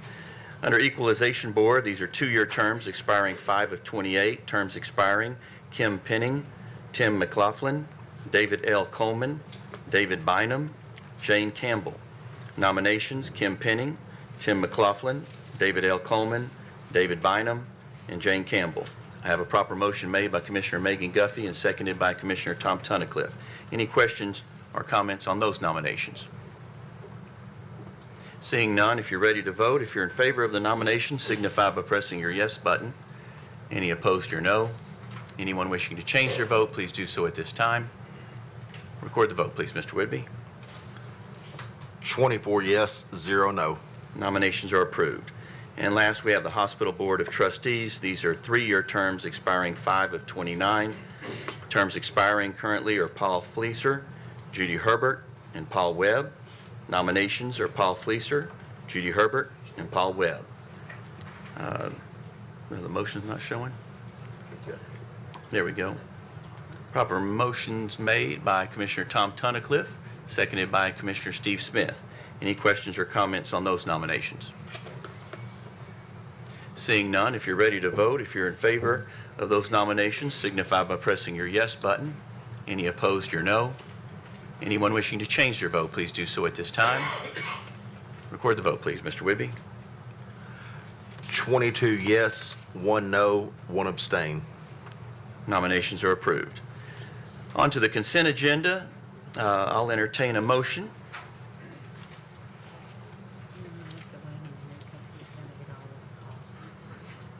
There we go. Motion made by Commissioner Steve Smith, seconded by Commissioner Megan Guffey. Any questions or comments on the consent agenda? My screen's going off and on, so wave at me if I don't see you. I see none. If you are ready to vote and you're in favor of the consent agenda, signify by pressing your yes button. Any opposed, your no. Anyone wishing to change their vote, please do so at this time. Commissioner Cardin?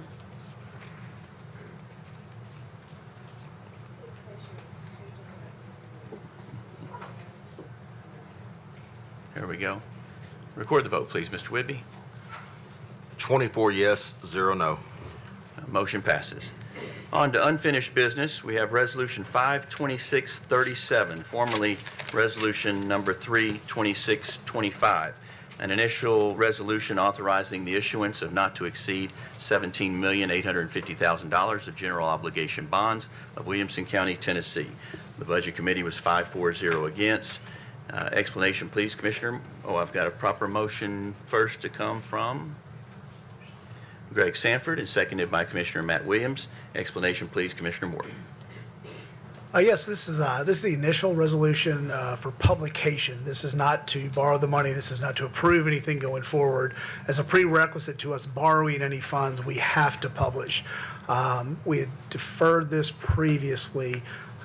This will give it, when we approve this, or if we approve this, only then can we go to publication. We don't even have to publish yet. But it will be to our advantage if we go ahead and have this knocked out, so that if we get to the step of authorizing it, then we won't get caught behind the eight ball, because we cannot move forward with any bond without publishing first.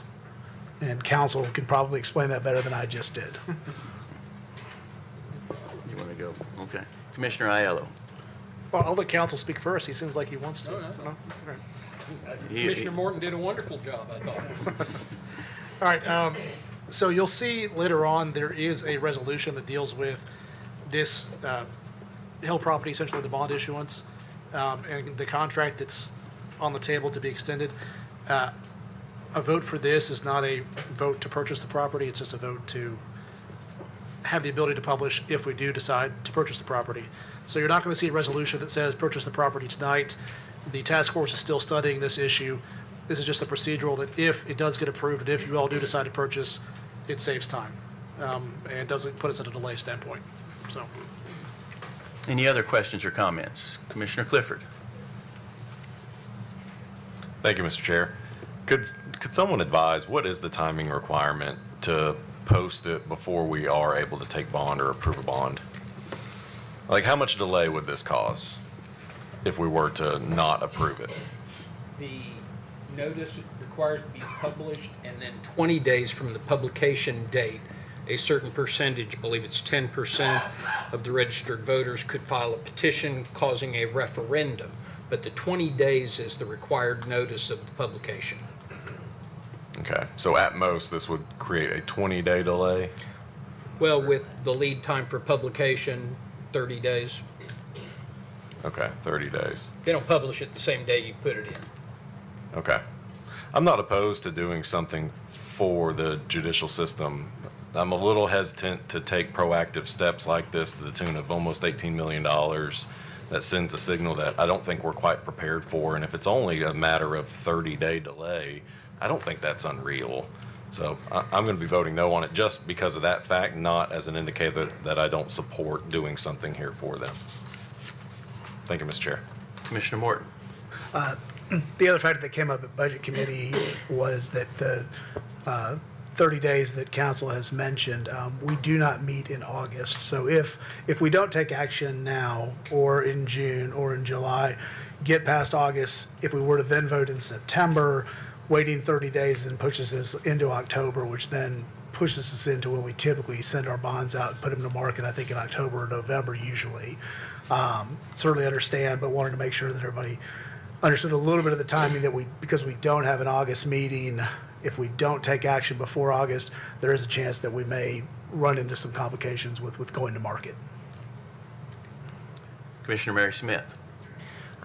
So has the task force identified, it's probably not a question for you, Sean, any other possible locations at this point?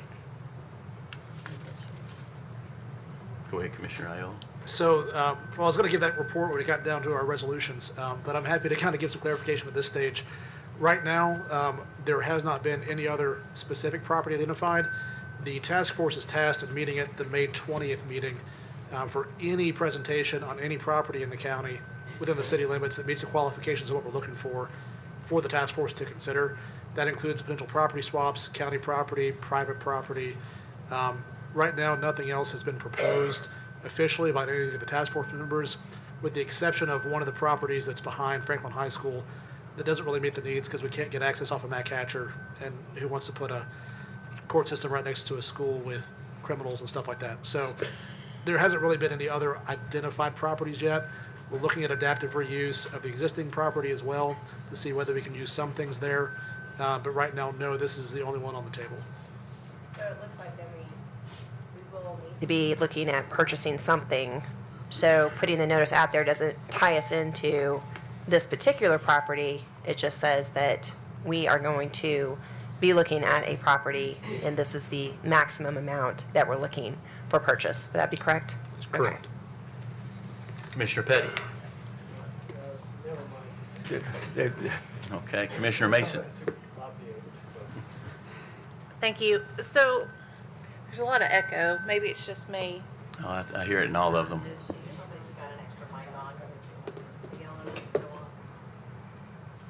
Okay. Maybe this is better. Okay, better? All right. So I actually kind of have the opposite approach of Commissioner Clifford. I don't really see the point in us continuing to kick this can down the road. I like to have as an option. A vote for publication is not a vote for purchase. And the more we kick it down the can, because ideally I would like to see this body, hopefully, given where the task force ends up, to actually make a decision on the courthouse before the new commissioners take their seats. Because we're going to have, I think, 9 new commissioners, if not more, based on the general. And so then to task them with this decision when they've not been part of the process seems grossly unfair. And having to play catch up is not a burden I want to put on them. And so in my mind, this is a decision I'd like to see us make before September. And so if we're waiting and then we talk about this same resolution in June and then we're like, well, we want more information, then we get into July, we don't meet in August, and then we're basically pushing this decision off onto the new commissioners, which again, for reasons that I stated, I don't think is appropriate. So in my mind, it makes sense to go ahead and vote for the notice requirement, just so we have that off the table and we can continue to explore our options further. So I will be voting yes. Commissioner Sanford. Commissioner Illo, who is tasked with bringing these sites to the task force? Is there an agent, real estate agent? Is there somebody dedicated for this, or are we relying on task force members to brainstorm and say, this might be a good site? So how does that work? So that'd be constituents, commissioners, task force members, anybody who's interested, please bring it forward. That's kind of the call to action for it. That's concerning to me. Well, so far I've received 0. So I will say, the task force is set to sunset in September. So it is the objective of this task force to render a recommendation, a report with the information we have by the July meeting. So this commission and body can review its findings and make next steps appropriately. Has the task force not reached out to a commercial agent in Franklin that can help with this process instead of the way y'all doing it now? Well, we don't have any funding for that at this stage. It's free. Commercial agents are free until you buy the property. Well, if you want to refer one to the task force, we'd be glad to meet or talk. Anyone's welcome to that meeting. May 20th is the next one. Thank you. And then Commissioner Aiello, did you have something to follow up with?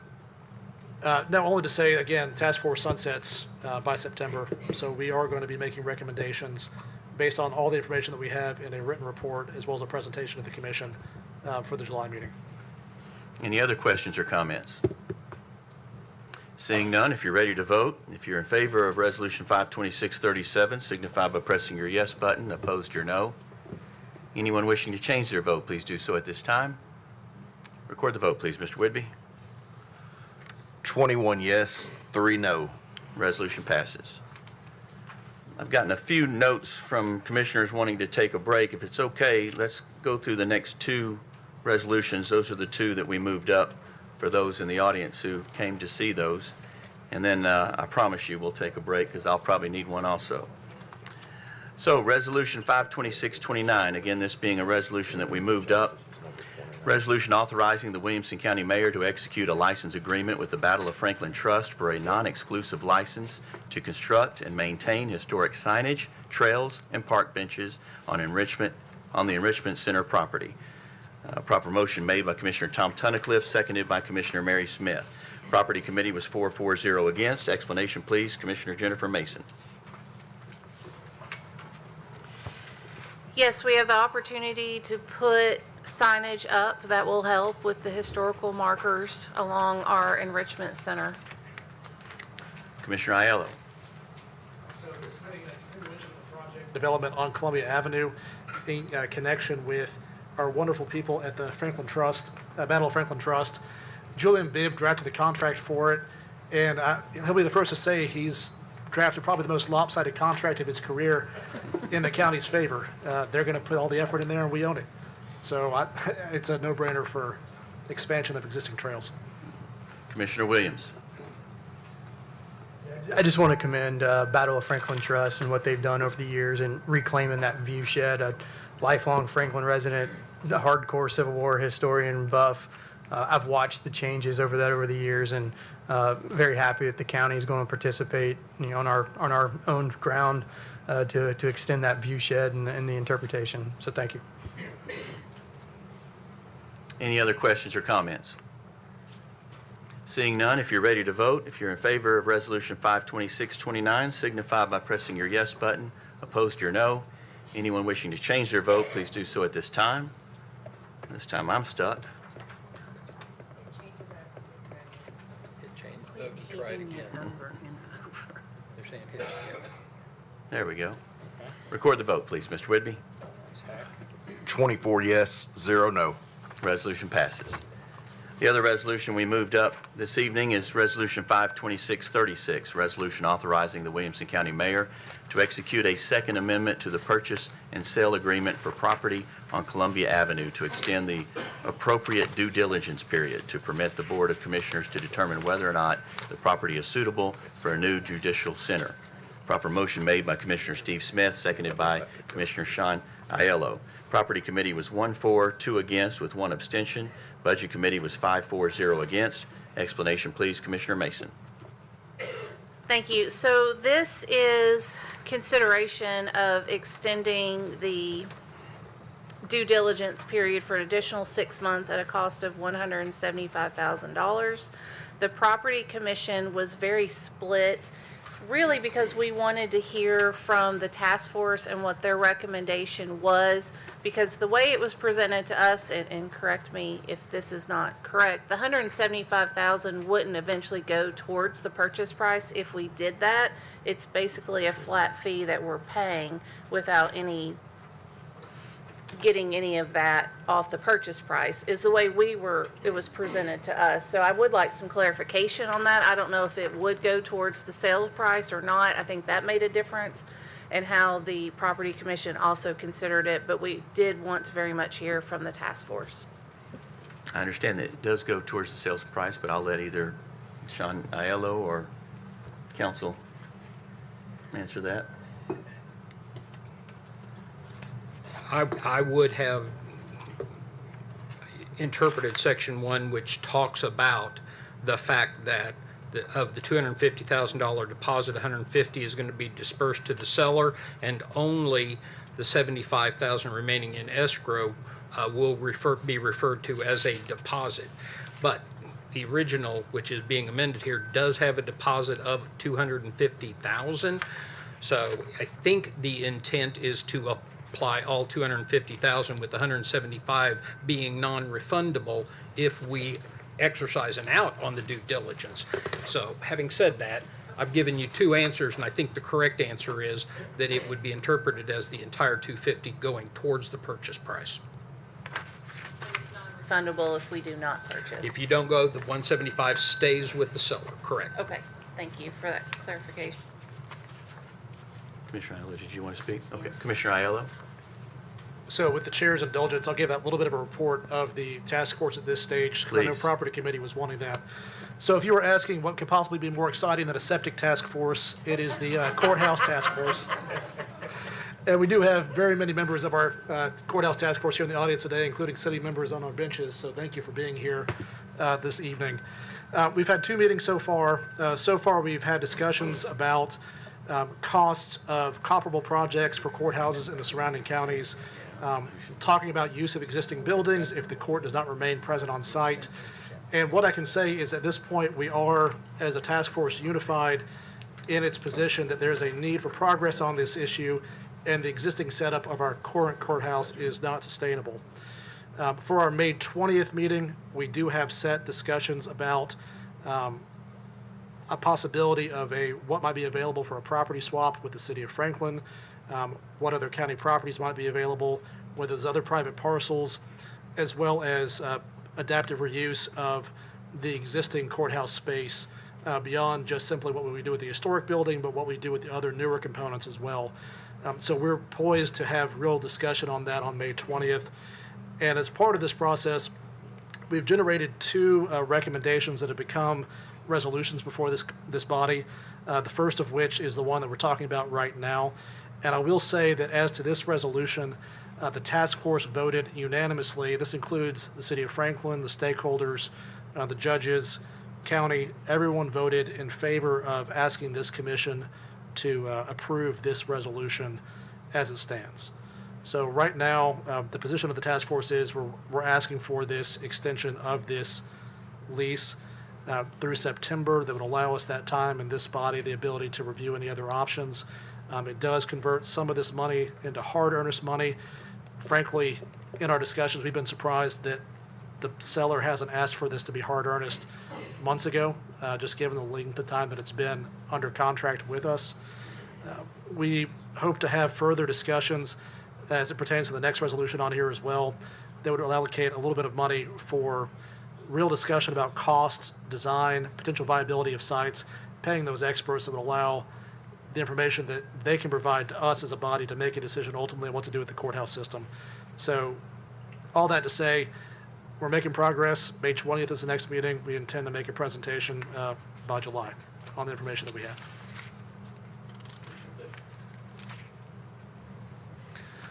Thank you, Mr. Chair. I'll preface this again with I am supportive of doing something for our judicial system. It's the process and what we're doing here that has bothered me. And this property particularly has had a lot of mixed emotions to it. We've had the city of Franklin, including the mayor, reach out, tell us that this is not the right property. We have aldermen say it's not the right property. I don't know who on the task force said we should approve the resolution, but it contradicts what I've heard. And the fact that we are going to pay $175,000 that we can't get back for a property that the city's telling us we should not build the courthouse on causes me concern.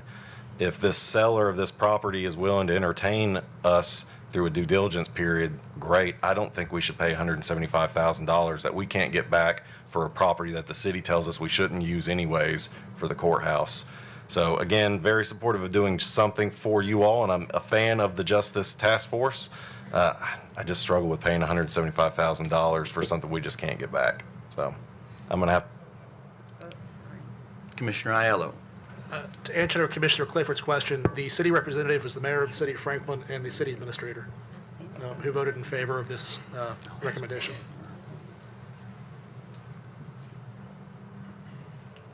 Say again.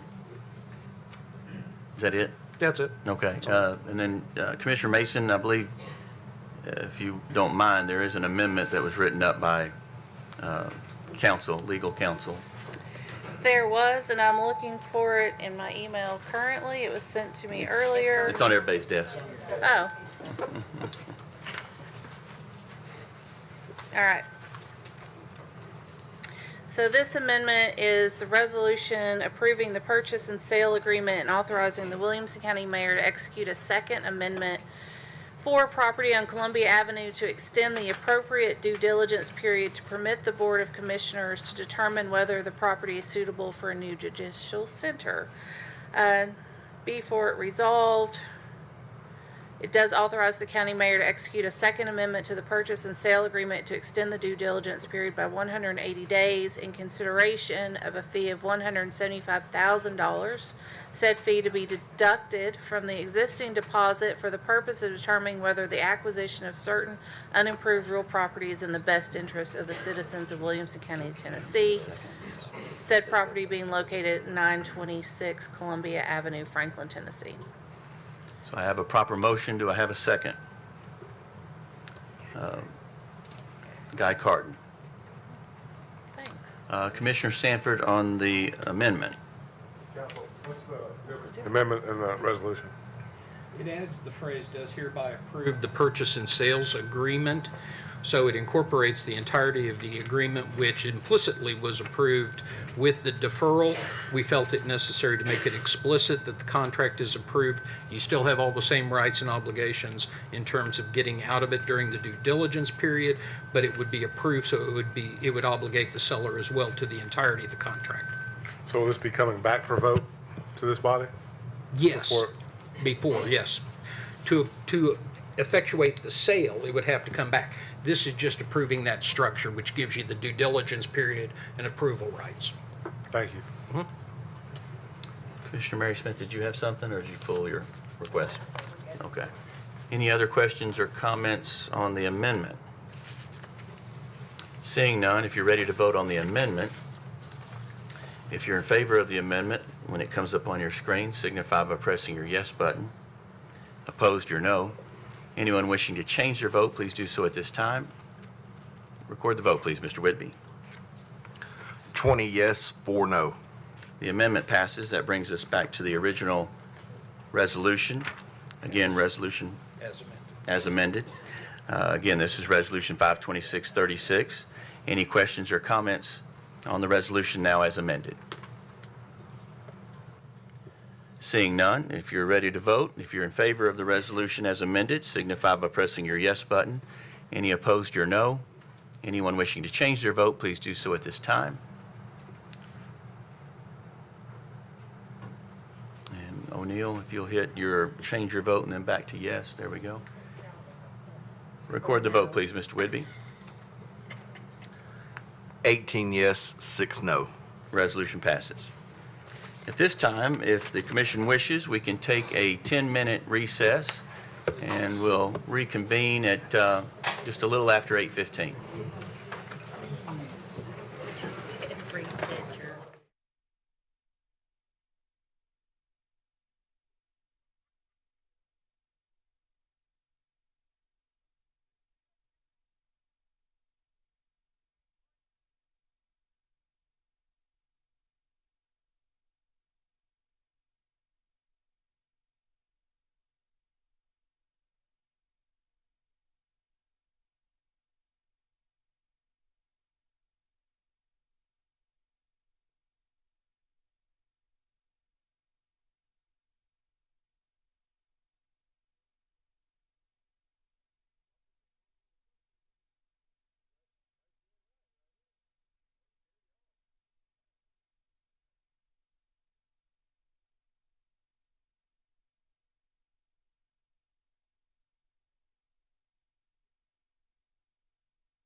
Bring them back, Diane, bring them back.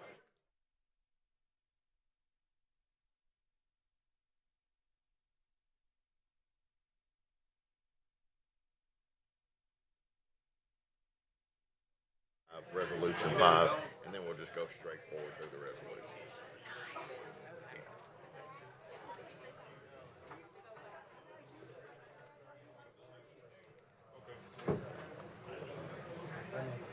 Hey. See y'all. We'll reconvene the commissioner meeting now. And I do have another request to move another resolution up to the front for people who are here in attendance to hear this one. That would be Resolution 52630, which has to do with the K-9 being conveyed back to its handler. If there are no objections, the handler's fiance is here, and we'd like to accommodate her if we can. All right, so the motion is second is there, but let me read the resolution first.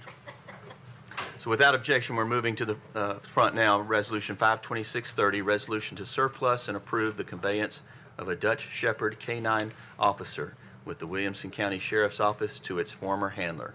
Proper motion made by Commissioner Drew Torres and seconded by Commissioner Guy Carden. The Law Enforcement Committee was 3-4, 0 against. Property Committee was 4-4, 0 against. Explanation, please, Commissioner Tunnicliffe.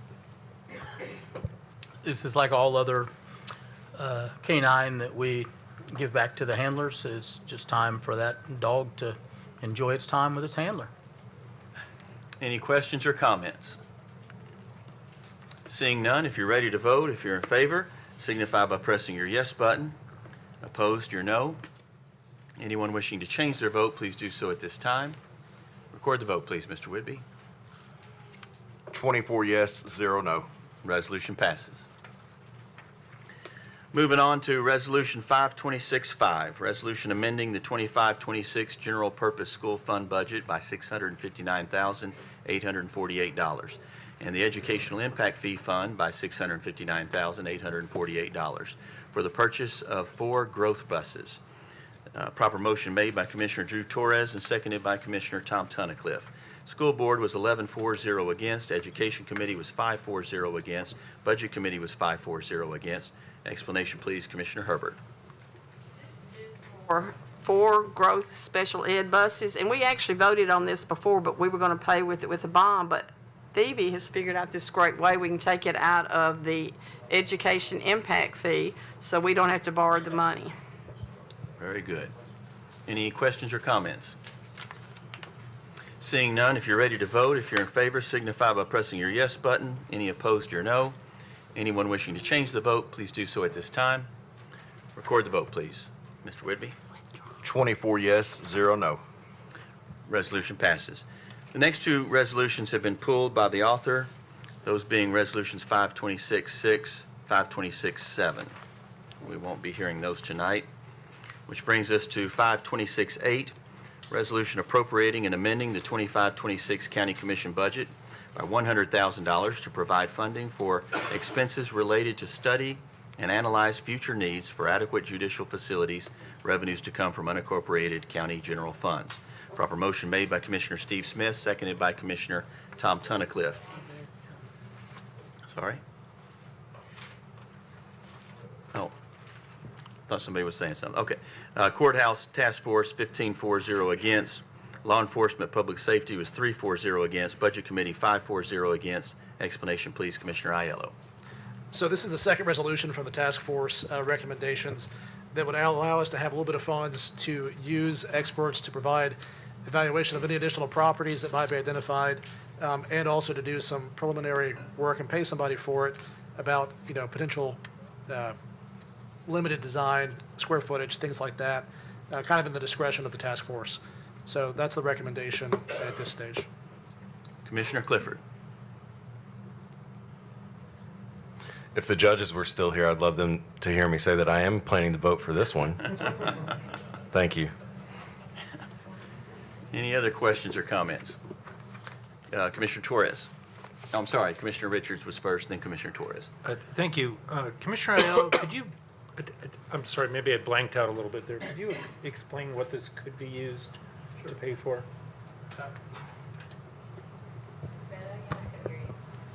repeat the question if you could. I'm trying to figure out what exactly this money would be used for. It was already kind of answered, but. Yeah, so the idea is it's kind of loosely categorized, but it would allow us to either engage with individuals to evaluate site for appropriateness for courthouse expansion, or to do some preliminary work in terms of what the square footage need would be for the construction of a new building or a limited building, or something to that effect. That way we can start talking about numbers and real concrete, so that if we're talking about, do we buy this property and we put a 100,000 square foot building on it, what rough numbers are we talking about based upon comparable projects and things like that. So information that currently we've been cribbing on the goodwill of others to get information on, but the design of the task force is to give this commission hard numbers and the facts to make those decisions about whatever we want to do on the properties. Thank you, Mr. Chair. Commissioner Torres. Thank you, Mr. Chair. I was going to add on to what Commissioner Aiello said. And to Commissioner Richards' question. Part of it is just a very narrow scope in terms of just needing some money so we can do this needs assessment to understand what the true need is and kind of how we're designing and building first. I think we get sometimes a little quick to get to design build phase without understanding really what the needs are. And then the other thing I think that came up in the first judicial task force, and Jim can correct me, but I think the original study's 10 years, or not quite 10 years old, but it's yeah, they're 6 years old, right? And so having a kind of a fresh view of the data that was in there, and then understanding what the true needs are, not only by the judges, but then the sheriff's department, the clerks, and then making a really informed decision that we can make a recommendation to this commission. And we won't spend it unless it's absolutely necessary. Commissioner Sanford. Does CTAS have the vision to help out in this process? Mayor, or have they been contacted?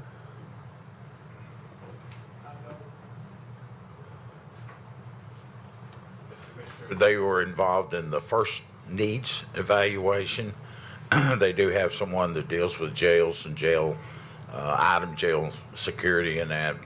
We have not called upon them because we didn't have any money, but CTAS will do that for us in the areas that they have expertise in, but it's mostly in the area of jails. Gotcha.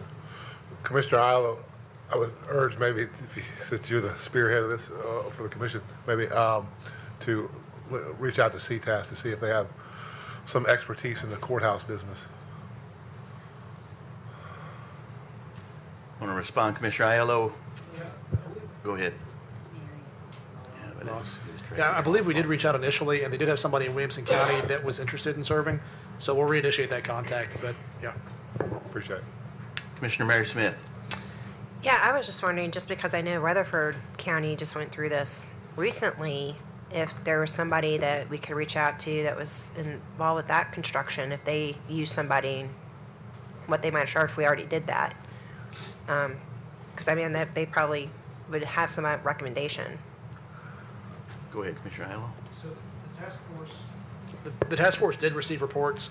Mr. Cross put together reports for Rutherford County, Murray County, and Sumner County that have all built courthouses in the past 10 years. Square footage costs, square footage build out, kind of all of that along with who was involved in that process. So we do have that information together that we'll be drawing upon when we get to that phase. But we've kind of exhausted everything we can do at this stage without paying somebody to do the work. Any other questions or comments? Seeing none, if you're ready to vote, if you're in favor of Resolution 526-8, signify by pressing your yes button. Opposed, your no. Anyone wishing to change their vote, please do so at this time. Record the vote, please, Mr. Whitby. 23 yes, 1 no. Resolution passes.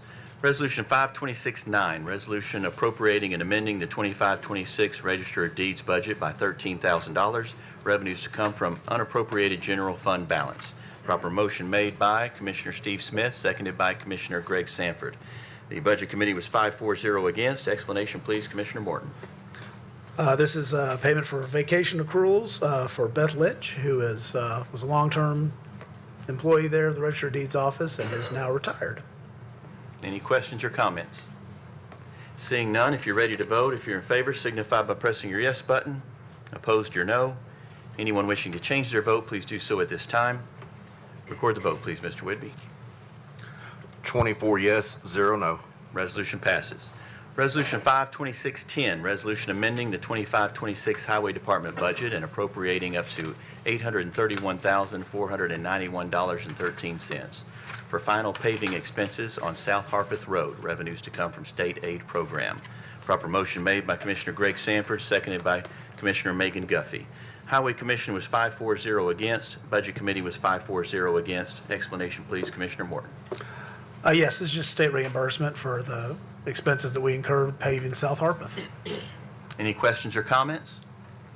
Seeing none, if you're ready to vote, if you're in favor, signify by pressing your yes button. Opposed, your no. Anyone wishing to change their vote, please do so at this time.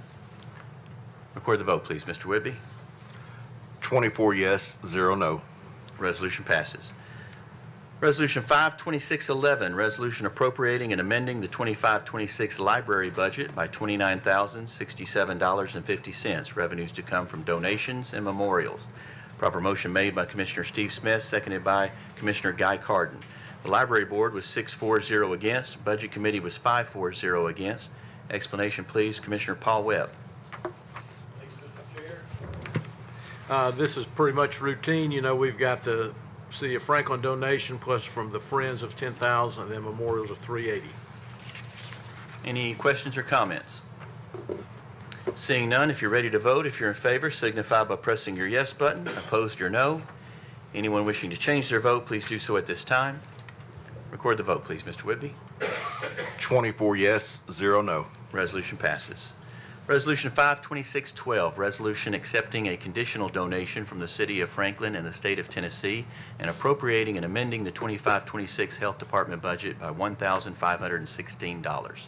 Revenues to come from donations. Proper motion made by Commissioner Megan Guffey and seconded by Commissioner Steve Smith. The Public Health Committee was 3-4-0 against. Budget Committee was 5-4-0 against. Explanation, please, Commissioner Morton. These are combined donations from the state and the city of Franklin for prevention programs. Any questions or comments? Seeing none, if you're ready to vote, if you're in favor, signify by pressing your yes button. Any opposed, your no. Anyone wishing to change their vote, please do so at this time. Record the vote, please, Mr. Whitby. 24 yes, 0 no. Resolution passes. Resolution 52613, resolution appropriating and amending the 25-26 Health Department budget by $850. Revenues to come from donations. Proper motion made by Commissioner Tom Tunnicliffe and seconded by Commissioner Steve Smith. Public Health Committee did not meet, lack of a quorum. Budget Committee was 5-4-0 against. Explanation, please, Commissioner Morton. These are donations for the big backpack giveaway, which will be on July 25th. Any questions or comments? Seeing none, if you're ready to vote, if you're in favor, signify by pressing your yes button. Any opposed, your no. Anyone wishing to change their vote, please do so at this time. Commissioner Morton. Record the vote, please, Mr. Whitby. 24 yes, 0 no. Resolution passes. Resolution 52614, resolution amending the 25-26 Solid Waste Department budget by $1 million to account for expenses related to the Winter Storm Fern. Revenues to come from Solid Waste Fund balance. Proper motion made by Commissioner Steve Smith and seconded by Commissioner Ricky Jones. Regional Solid Waste Planning Board was 3-4-0 against. Budget Committee was 5-4-0 against. Explanation, please, Commissioner Morton. Yes, this is just moving over some funds for storm debris removal and disposal from Winter Storm Fern. Any questions or comments? Seeing none, if you're ready to vote, if you're in favor, signify by pressing your yes button. Any opposed, your no. Anyone wishing to change their vote, please do so at this time. Record the vote, please, Mr. Whitby. 24 yes, 0 no. Resolution passes. Resolution 52615, resolution accepting a donation of $19,791.48 for the purchase of all-terrain wheelchairs and appropriating and amending the 25-26 Parks and Recreation budget by $19,791.48. Revenues to come from donations. Proper motion made by Commissioner Drew Torres and seconded by Commissioner Tom Tunnicliffe. The Parks and Rec did not meet. Budget Committee was 5-4-0 against. Explanation, please, Commissioner Morton. We'd like to thank Pam Lewis for her kind and generous donation for an all-terrain wheelchair. Very kind and generous donation. Any questions or comments? Seeing none, if you're ready to vote, if you're in favor, signify by pressing your yes button. Opposed, your no. Anyone wishing to change their vote, please do so at this time. Commissioner Morton. Record the vote, please, Mr. Whidbey. 24 yes, 0 no. Resolution passes. Resolution 52616, resolution accepting a conditional donation of money to construct a storage garage from Williamson Fire and Emergency Services and appropriating and amending the 25-26 capital projects budget by $120,000, revenues to come from donations.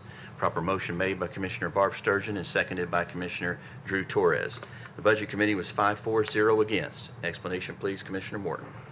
Yes, this will just provide additional storage space for the vehicles. I believe this is our second station that now can house people 24 hours a day. So this will let us have vehicles there. And we want to thank the Williamson Fire Rescue for this donation. Any questions or comments? Seeing none, if you're ready to vote, if you're in favor, signify by pressing your yes button. Any opposed, your no. Anyone wishing to change their vote, please do so at this time. Record the vote, please, Mr. Whidbey. 24 yes, 0 no. Resolution passes. Resolution 52617, resolution amending and reducing the 25-26 Sheriff's Office grant budget by $8,000 due to a reduction in state grant funds. Proper motion made by Commissioner David O'Neill and seconded by Commissioner Greg Sanford. Law Enforcement Public Safety was 3-4-0 against. Budget Committee was 5-4-0 against. Explanation, please, Commissioner Tunnicliffe. Yeah, the Sheriff's Office was recently notified that we have had our THSP grant reduced by $8,000, and it was not based on performance. WCSO has chosen to amend the budget under the grant to accommodate this reduction. Any questions or comments? Seeing none, if you're ready to vote, if you're in favor, signify by pressing your yes button. Opposed, your no. Anyone wishing to change their vote, please do so at this time. Record the vote, please, Mr. Whidbey. 24 yes, 0 no. Resolution passes. Resolution 52618, resolution appropriating and amending the 25-26 Sheriff's Office budget by $128,666.66. Revenues to come from rollover grant funds. Proper motion made by Commissioner David O'Neill and seconded by Commissioner Steve Smith. Law Enforcement was 3-4-0 against. Budget Committee 5-4-0 against. Explanation, please, Commissioner Tunnicliffe. These are rollover grant funds from last year to this year. Any questions or comments? Seeing none, if you're ready to vote, if you're in favor, signify by pressing your yes button. Opposed, your no. Anyone wishing to change their vote, please do so at this time. Commissioner Williams. Record the vote, please, Mr. Whidbey. 24 yes, 0 no. Resolution passes. Resolution 52619, resolution appropriating and amending the 25-26 Sheriff's Office detention budget by $600,000 for medical services, revenues to come from unappropriated county general funds. Proper motion made by Commissioner David O'Neill and seconded by Commissioner Guy Carden. The Budget Committee was 5-4-0 against. Explanation, please, Commissioner Morton. We are required to provide medical and dental services for inmates at the Williams County Jail. We've had a few sicker inmates than had budgeted for, so these are the additional funds necessary to provide that care. Any questions or comments? Seeing none, Commissioner Williams. No, we've had, this might be for Sheriff Hughes. I know we've had some conversations around this expense item. A lot of times this is attributable to like one or two individuals with very specific medical issues. Given incarceration, is this something we're projecting into next year? Is this something that we anticipate is going to be? Well, we really have no way of knowing pre-sentence or pre-trial what their sentence is going to be. And if they've been sentenced, then obviously we know how long they're going to be with us. But by specifics, inmate and what the conditions they have, Carol Esteban, our jail administrator, can probably speak more directly toward that. Good evening, folks. Yes. So our population is getting sicker. We are having individuals stay longer as well. It's taking longer for them to get through the judicial process to be sentenced. We have inmates that have been in our facility over 2 years, still awaiting to be adjudicated into the courts. So therefore, we run into sometimes heavier medical issues. We've got a gentleman that just recently, and he was a pretrial inmate, and his medical bills were almost $174,000. He had cancer. It took us a while to get him through the system, to get him out of our custody. So we run into things like that. We get one out the door, and we might have 2 or 3 come in the door.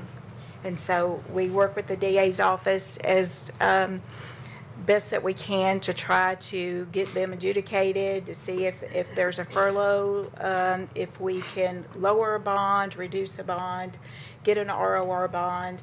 Sometimes there are just things that we cannot do because of the seriousness of their charges.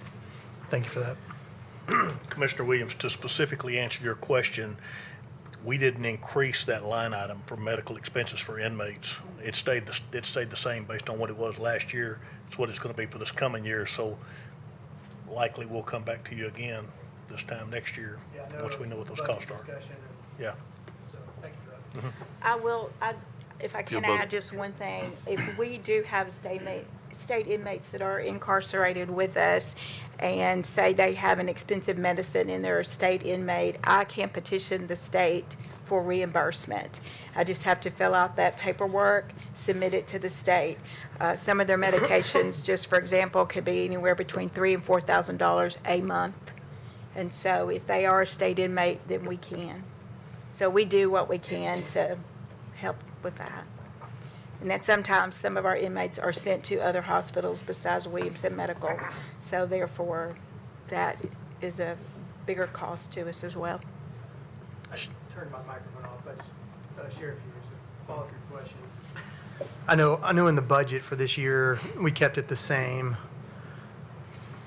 And I understand that some of these are unknown because we're waiting for them to get through the system, but for the ones that are known, did we take that into consideration on the budget at all for this line item? Well, we could, but in this particular case, we didn't because, as you know, we cut our budget by 5%, so we didn't. That's all I wanted to know. Yeah, we didn't have any flexibility to increase it. Thank you. Yeah. Sheriff, you'll stay at the podium. I've got several other questions. Okay. Commissioner Sturgeon. Yeah, that was mostly my question. I heard that some of these inmates that have expensive medical bills are state convicts. And are we getting back all that money from the state, or is the state paying in full, or is the state giving us a little bit and saying, here you go? Yeah, and I'll let Carol answer that as well, but we're a tier 2, it's easier for me to say, right? A tier 2 facility, which means we get back more than most jails do. But it's a very small fraction of probably what it costs to house that prisoner. But Carol, you want to expand on that? But especially their medical bills. Yes, ma'am. So to piggyback off what the sheriff just said, we receive $53 a day per state inmate. It's a cheap hotel. Yes, ma'am. That's correct. If they are a state inmate, we can petition the courts. There's paperwork we can fill out to send to the state of Tennessee asking them to reimburse us if they are sentenced. Most of ours are not at times, and that's where we run into that kind of thing. How does that work? They're not sentenced? Well, they have to be They're just in jail adjudicated. waiting for a They're trial. waiting to be sentenced. And then if they're not found guilty, then the Yes. state doesn't pay? No, Why? because they were not sentenced as a state inmate at that time. But they're coming from the state. No? No, ma'am. Okay, I don't understand this. Once they're convicted, they could be sentenced to do time at the Tennessee Department of Corrections, but they're charged in the jurisdiction, which would be our Williamson County. That's why we are housing them until they go to trial and they're sentenced. Gotcha. If they can't make bond. So if we do make the appeal and we ask for the money, do we get 100% reimbursed? No, ma'am. What percent are we being reimbursed? It's been a very long time. Not underneath my watch have we had anybody that we have been able to recoup that money. We tried with one and we did not receive money for that individual.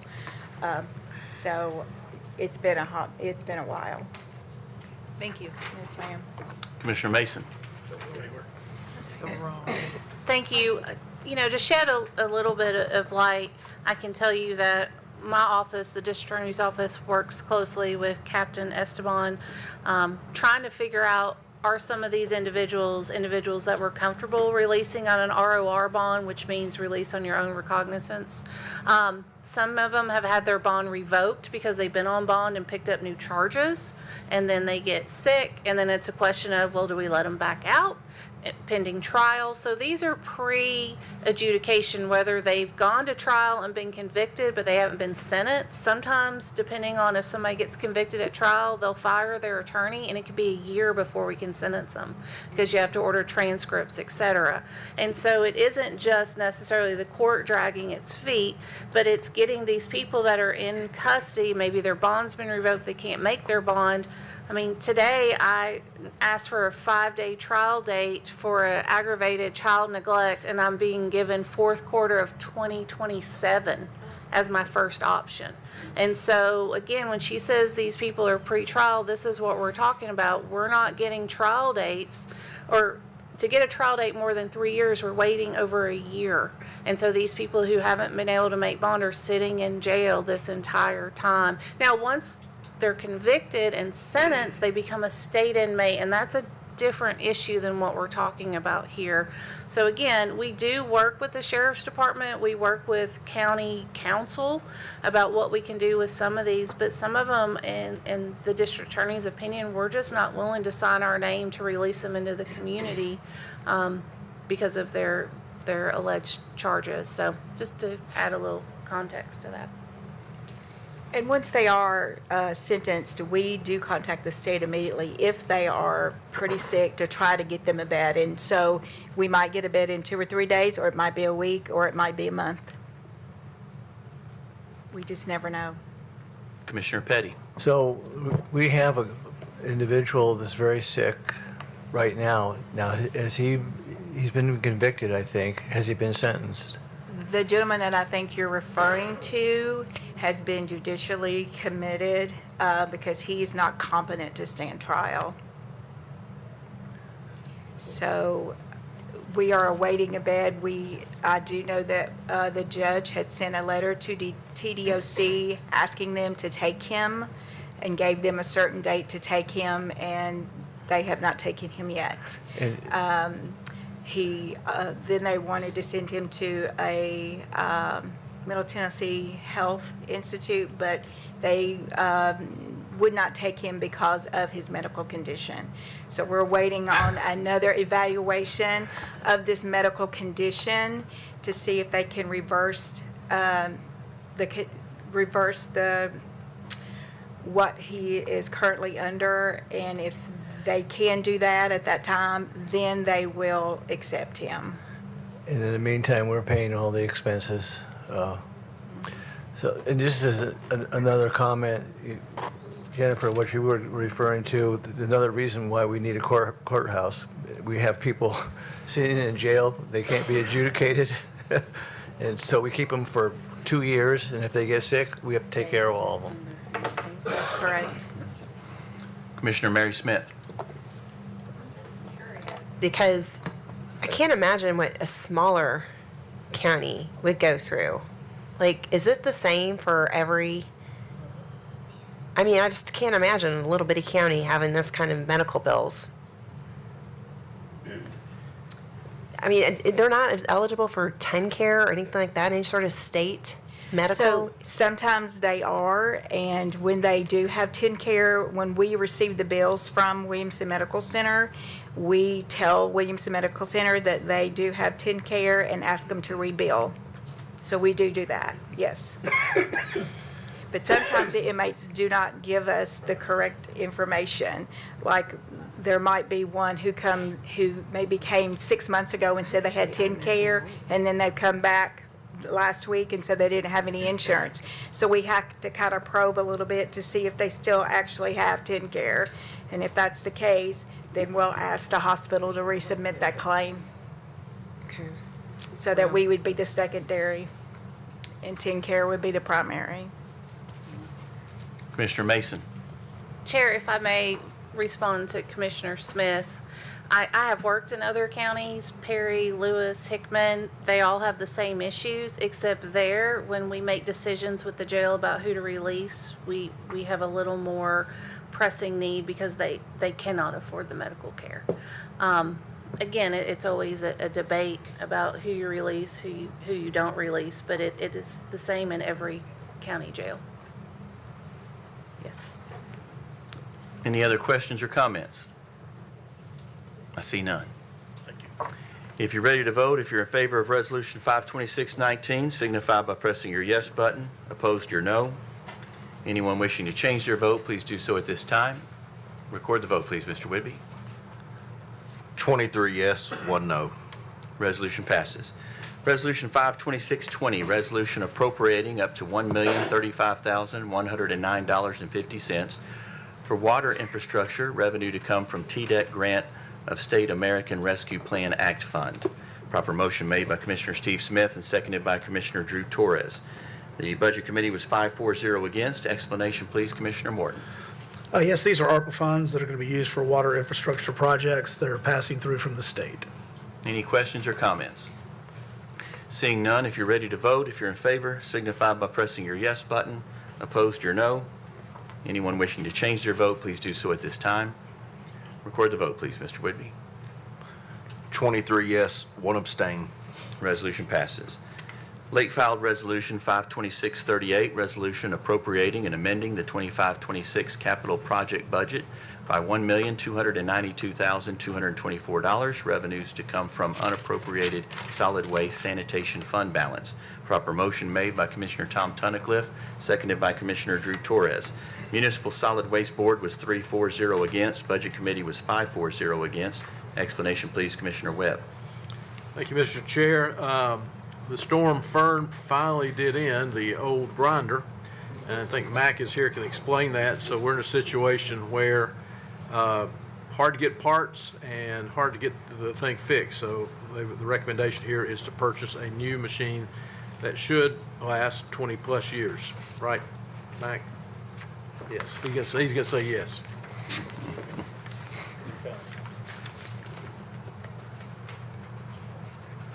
Through this storm, we've had a lot of the private sector to come in that's doing grinding elsewhere. And they look at our machine and said, it's a relic. And it's truly one of 3 ever built. One of 3, so that makes the parts a little bit harder to get. So now you can get some part, but it's not the part that's for it. So it makes it more difficult. But normally, if it's not a storm event, we grind once, maybe twice a month. Last year, 2025, that grinder ground 11,591 tons of brush in the entire year. Since January 28th, it's broken down right now, but we've had 25,000 tons of brush delivered to the landfill, and we're not done. But sometimes you get lucky. Our purchasing department and purchasing agents are really good. Told them, this is what we need. This is what we were recommended to buy by all the other grinder people around us. And said, where we get one? Well, you can get one on Sourcewell. Where's the dealer? Columbia, Tennessee. Talk to the dealer. We've got one being made at the plant, and it should have shipped out today. Going to Columbia, so we'll have it sometime next week, if we get the funding. If not, somebody else will have it sometime next week. Any questions or comments? Seeing none, if you're ready to vote, if you're in favor, signify by pressing your yes button. Opposed, your no. Anyone wishing to change their vote, please do so at this time. Record the vote, please, Mr. Whitby. 24 yes, 0 no. Resolution passes. Resolution 52621, a resolution approving the subsurface sewage disposal system task force report and recommendations and forwarding the recommendations to the County Board of Health. Proper motion made by Commissioner Steve Smith, seconded by Commissioner Judy Herbert. No committees met on this one. Explanation, please, Commissioner Herbert. Okay, the septic lady's asking everyone to support this report. It is a great regulation changes. I think it'll do well. I did want to correct one thing that was stated earlier. I think it was stated earlier that if a private soil scientist did it was 15,000. That's not correct. It's more like a 2,000. With different changes, it may even reduce that due to these regulation changes. But as we said, there will probably be more changes. We've got to see how everything works, and I hope the community will be happy with all these changes, and it will improve, decrease their costs, and improve the time. Thank you. Any questions or comments? Commissioner Petty. And that I got this information from the department, and so I was just quoting the numbers they gave me, and it was close to 10,000, and in some cases higher. So if you have to do a soil map, because you have to have a preliminary, you have to do a survey, and you have to do mapping, so there are 3 costs in there. So that's where I got my information. Any other questions or comments? Seeing none, if you're ready to vote, if you're in favor of Resolution 52621, signify by pressing your yes button. Any opposed, your no. Anyone wishing to change their vote, please do so at this time. Record the vote, please, Mr. Whitby. 24 yes, 0 no. Resolution passes. Resolution 52622, resolution authorizing the Williamson County Mayor to enter into a grant contract with the Tennessee Department of Mental Health and Substance Abuse Services on behalf of the Williamson County Mental Health Court. Proper motion made by Commissioner Greg Sanford, seconded by Commissioner Drew Torres. Public Health Committee didn't meet for lack of a quorum. Budget Committee was 5-4-0 against. Explanation, please, Commissioner Morton. This will allow us to accept funds for a mental health court coordinator. Any questions or comments? Seeing none, if you're ready to vote, if you're in favor, signify by pressing your yes button. Opposed, your no. Anyone wishing to change their vote, please do so at this time. Let's see, Commissioners Mary Smith and Greg Sanford.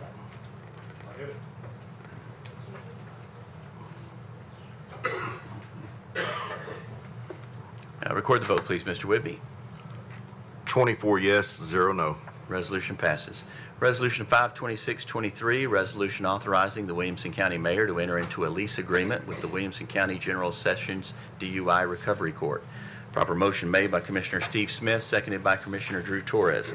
Property Committee was 4-4-0 against. Explanation, please, Commissioner Jennifer Mason. Thank you. This is to continue to lease our property at 129 West Folk Street to the DUI Recovery Court program. Any questions or comments? Seeing none, if you're ready to vote, if you're in favor, signify by pressing your yes button. Opposed, your no. Anyone wishing to change their vote, please do so at this time. Commissioner Herbert.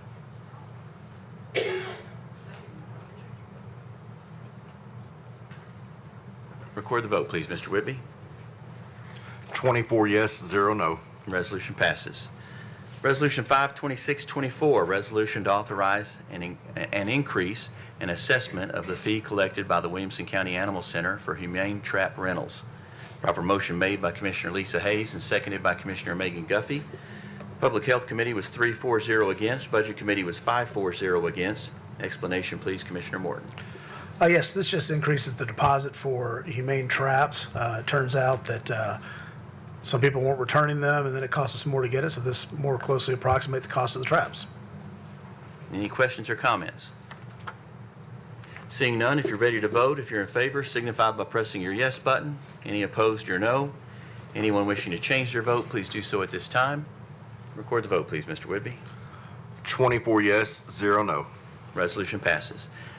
Resolution 52625, resolution authorizing the Williamson County Mayor to execute a 2627 grant agreement with the State of Tennessee Department of Health for the provision of dental services at the Williamson County Health Department in an amount not to exceed $175,800. Proper motion made by Commissioner Barb Sturgeon and seconded by Commissioner Tom Tunnicliffe. The Public Health Committee was 3-4-0 against. Budget Committee 5-4-0 against. Explanation, please, Commissioner Morton. As stated, this is our state grant for dental services at the health department. Any questions or comments? Seeing none, if you're ready to vote, if you're in favor, signify by pressing your yes button. Opposed, your no. Anyone wishing to change their vote, please do so at this time. Record the vote, please, Mr. Whitby. 24 yes, 0 no. Resolution passes.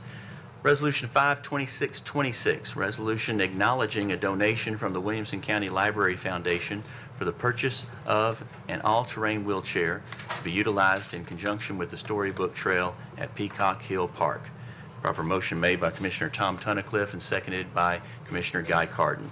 Parks and Recreation Committee, 5-4-0 against, I believe. And explanation, please, Commissioner Morton. Yes, this is just giving appropriate credit to the Library Foundation for its donation. Any questions or comments?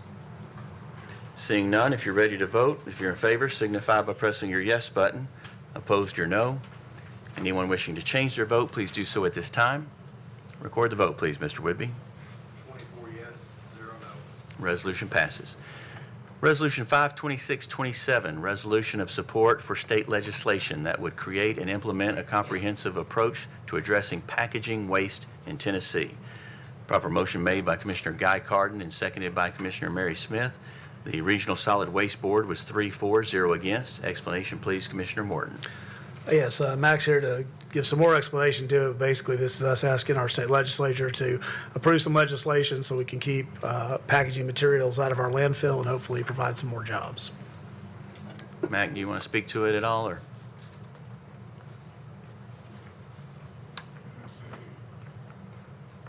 If this passes, it's actually a producer responsibility to bill, to where if you produce it and sell it, you're responsible for helping to get it recycled. So it will be incurred in the cost of the whoever is building it, making it, plus whoever's purchasing it. But it's intended to come back to the county governments in Tennessee that have material recycling facilities. Any questions or comments? Seeing none. If you're ready to vote, if you're in favor, signify by pressing your yes button. Opposed, your no. Anyone wishing to change their vote, please do so at this time. Record the vote, please, Mr. Whitby. 23 yes, 1 abstain. Was that the one that was supposed to have an amendment? Oh, the next one. Yeah. This next one also has an amendment attached to it that was on your desk. Resolution 52628, resolution amending certain provisions of the Williamson County Government Personnel Policies and Procedures Manual. Proper motion made by Commissioner Barb Sturgeon and seconded by Commissioner Tom Tunnicliffe. The Human Resources Committee was 5-4-0 against. Budget Committee was 5-4-0 against. Explanation, please, Commissioner Morton. I guess this just updates a couple of our personnel policies, changing full-time employee status to match up state, addressing Family Medical Leave Act, and then it looks like an additional amendment for some comp time for bereavement. Do you want to go ahead and read the amendment, or? Yes, we have a proposed amendment.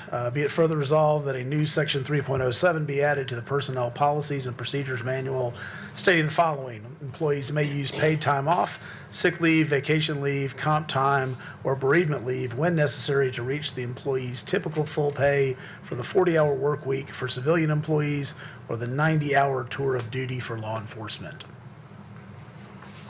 Question from Lisa Hayes, or comment on the amendment. I want to personally thank Claire for all her hard work. This is a huge effort. This is not just a huge effort for a wonderful positive step forward for our employees, but also for recruitment. It's so hard to attract the appropriate talent when you don't have the appropriate policies in place to attract them. And I'll just go ahead and say it, 26 years in HR, I understand full well her challenge and difficulty. So I thank you tremendously. Our employees deserve this, and this is overdue, and thank you very much for your efforts. I applaud you. Thank you, and full support. Any other questions or comments? Sorry. So I have one, Commissioner Webb. Thank you, Mr. Chair. I just want to say that in this amendment, as well as the main motion resolution, have an indirect conflict due to my situation as the temporary ARPA accountant, but I will be voting my conscience. Very good. Commissioner Tunnicliffe. I'm in the same boat as Paul, except it is my daughter that works for the Animal Center. Any other questions or comments? Seeing none, if you're ready to vote on the amendment, if you're in favor of the amendment, signify by pressing yes. Opposed, your no.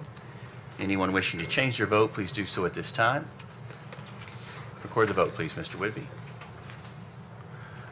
23 yes, 1 abstain. The amendment passes. On to the resolution now as amended. Any questions or comments on the resolution as amended? Seeing none, if you're ready to vote, if you're in favor of Resolution 52628 as amended, signify by pressing your yes button. When it pops up, there it goes. Any opposed, your no. Anyone wishing to change their vote, please do so at this time. Record the vote, please, Mr. Whitby. 22 yes, 2 abstain. Resolution passes. Resolution 52631, resolution declaring certain county-owned weapons as surplus. Proper motion made by Greg Sanford and seconded by Commissioner Tom Tunnicliffe. Law Enforcement Public Safety Committee was 3-4-0 against. Property Committee was 4-4-0 against. Explanation, please, Commissioner Tunnicliffe. I'm trying to remember correctly here, Sheriff. Were these ones that we missed on the last one? We talked a lot about firearms that day. Yeah, these were missed on the last trade-in on these. These will be sold back. Okay. Any questions or comments? Seeing none, if you're ready to vote, if you're in favor, signify by pressing your yes button. Opposed, your no. Anyone wishing to change their vote, please do so at this time. Let's see. Commissioner Williams. Record the vote, please, Mr. Whitby. 24 yes, 0 no. Resolution passes. Resolution 52632, resolution to surplus and approve the conveyance of various law enforcement-related unmanned aerial vehicles and related equipment to the town of Nolensville, Tennessee, and authorizing the Williamson County Mayor to execute all documentation needed to complete the conveyance. Proper motion made by Commissioner Drew Torres, seconded by Commissioner Tom Tunnicliffe. Law enforcement was 3-4-0 against. Property Committee was 4-4-0 against. Explanation, please, Commissioner Tunnicliffe. Yeah, these are some leftover pieces of equipment that may or may not be operational that the city of Nolensville currently uses and should be able to make use of. Any questions or comments? Seeing none, if you're ready to vote, if you're in favor, signify by pressing your yes button. Opposed, your no. Anyone wishing to change their vote, please do so at this time. Commissioner Lawrence, Commissioner Clifford.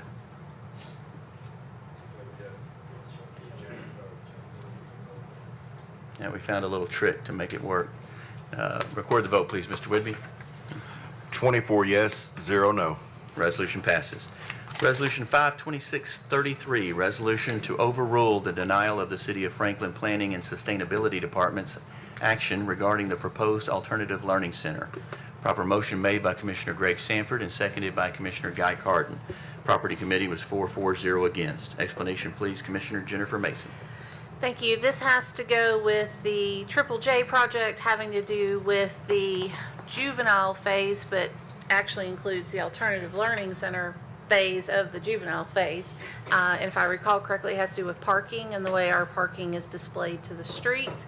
And property we talk about, we never take lightly that we are overriding the city's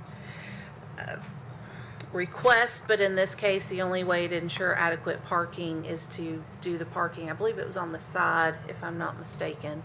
So, there you go. Any questions or comments? Seeing none, if you're ready to vote, if you're in favor, signify by pressing your yes button. Opposed, your no. Anyone wishing to change their vote, please do so at this time.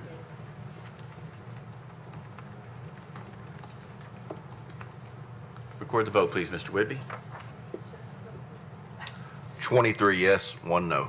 Resolution passes. Resolution 52634, a resolution setting the Williamson County Hotel Motel tax rate for the 26-27 fiscal year. Proper motion made by Commissioner Steve Smith and seconded by Commissioner Tom Tunnicliffe. Tax Committee study didn't meet for lack of a quorum. Budget Committee was 5-4-0 against. Explanation, please, Commissioner Morton. We are required to set this annually. You're asking that we maintain it at 4%. Any questions or comments? Seeing none, if you're ready to vote, if you're in favor, signify by pressing your yes button. Opposed, your no. Anyone wishing to change their vote, please do so at this time. Record the vote, please, Mr. Whitby. 24 yes, 0 no. Resolution passes. And Resolution 52635, resolution authorizing the Williamson County Mayor to enter into an interlocal agreement with each municipality within Williamson County for the provision of autopsy services. Proper motion made by Commissioner Barb Sturgeon and seconded by Commissioner Guy Carden. Public Health Committee didn't meet for lack of a quorum, and Budget Committee was 5-4-0 against. Explanation, please, Commissioner Morton. One of the recurring themes in budget this year has been how can we get municipalities, some of them inside our county, some of them outside of our county, to help pay for some of the services that Williamson County's been providing.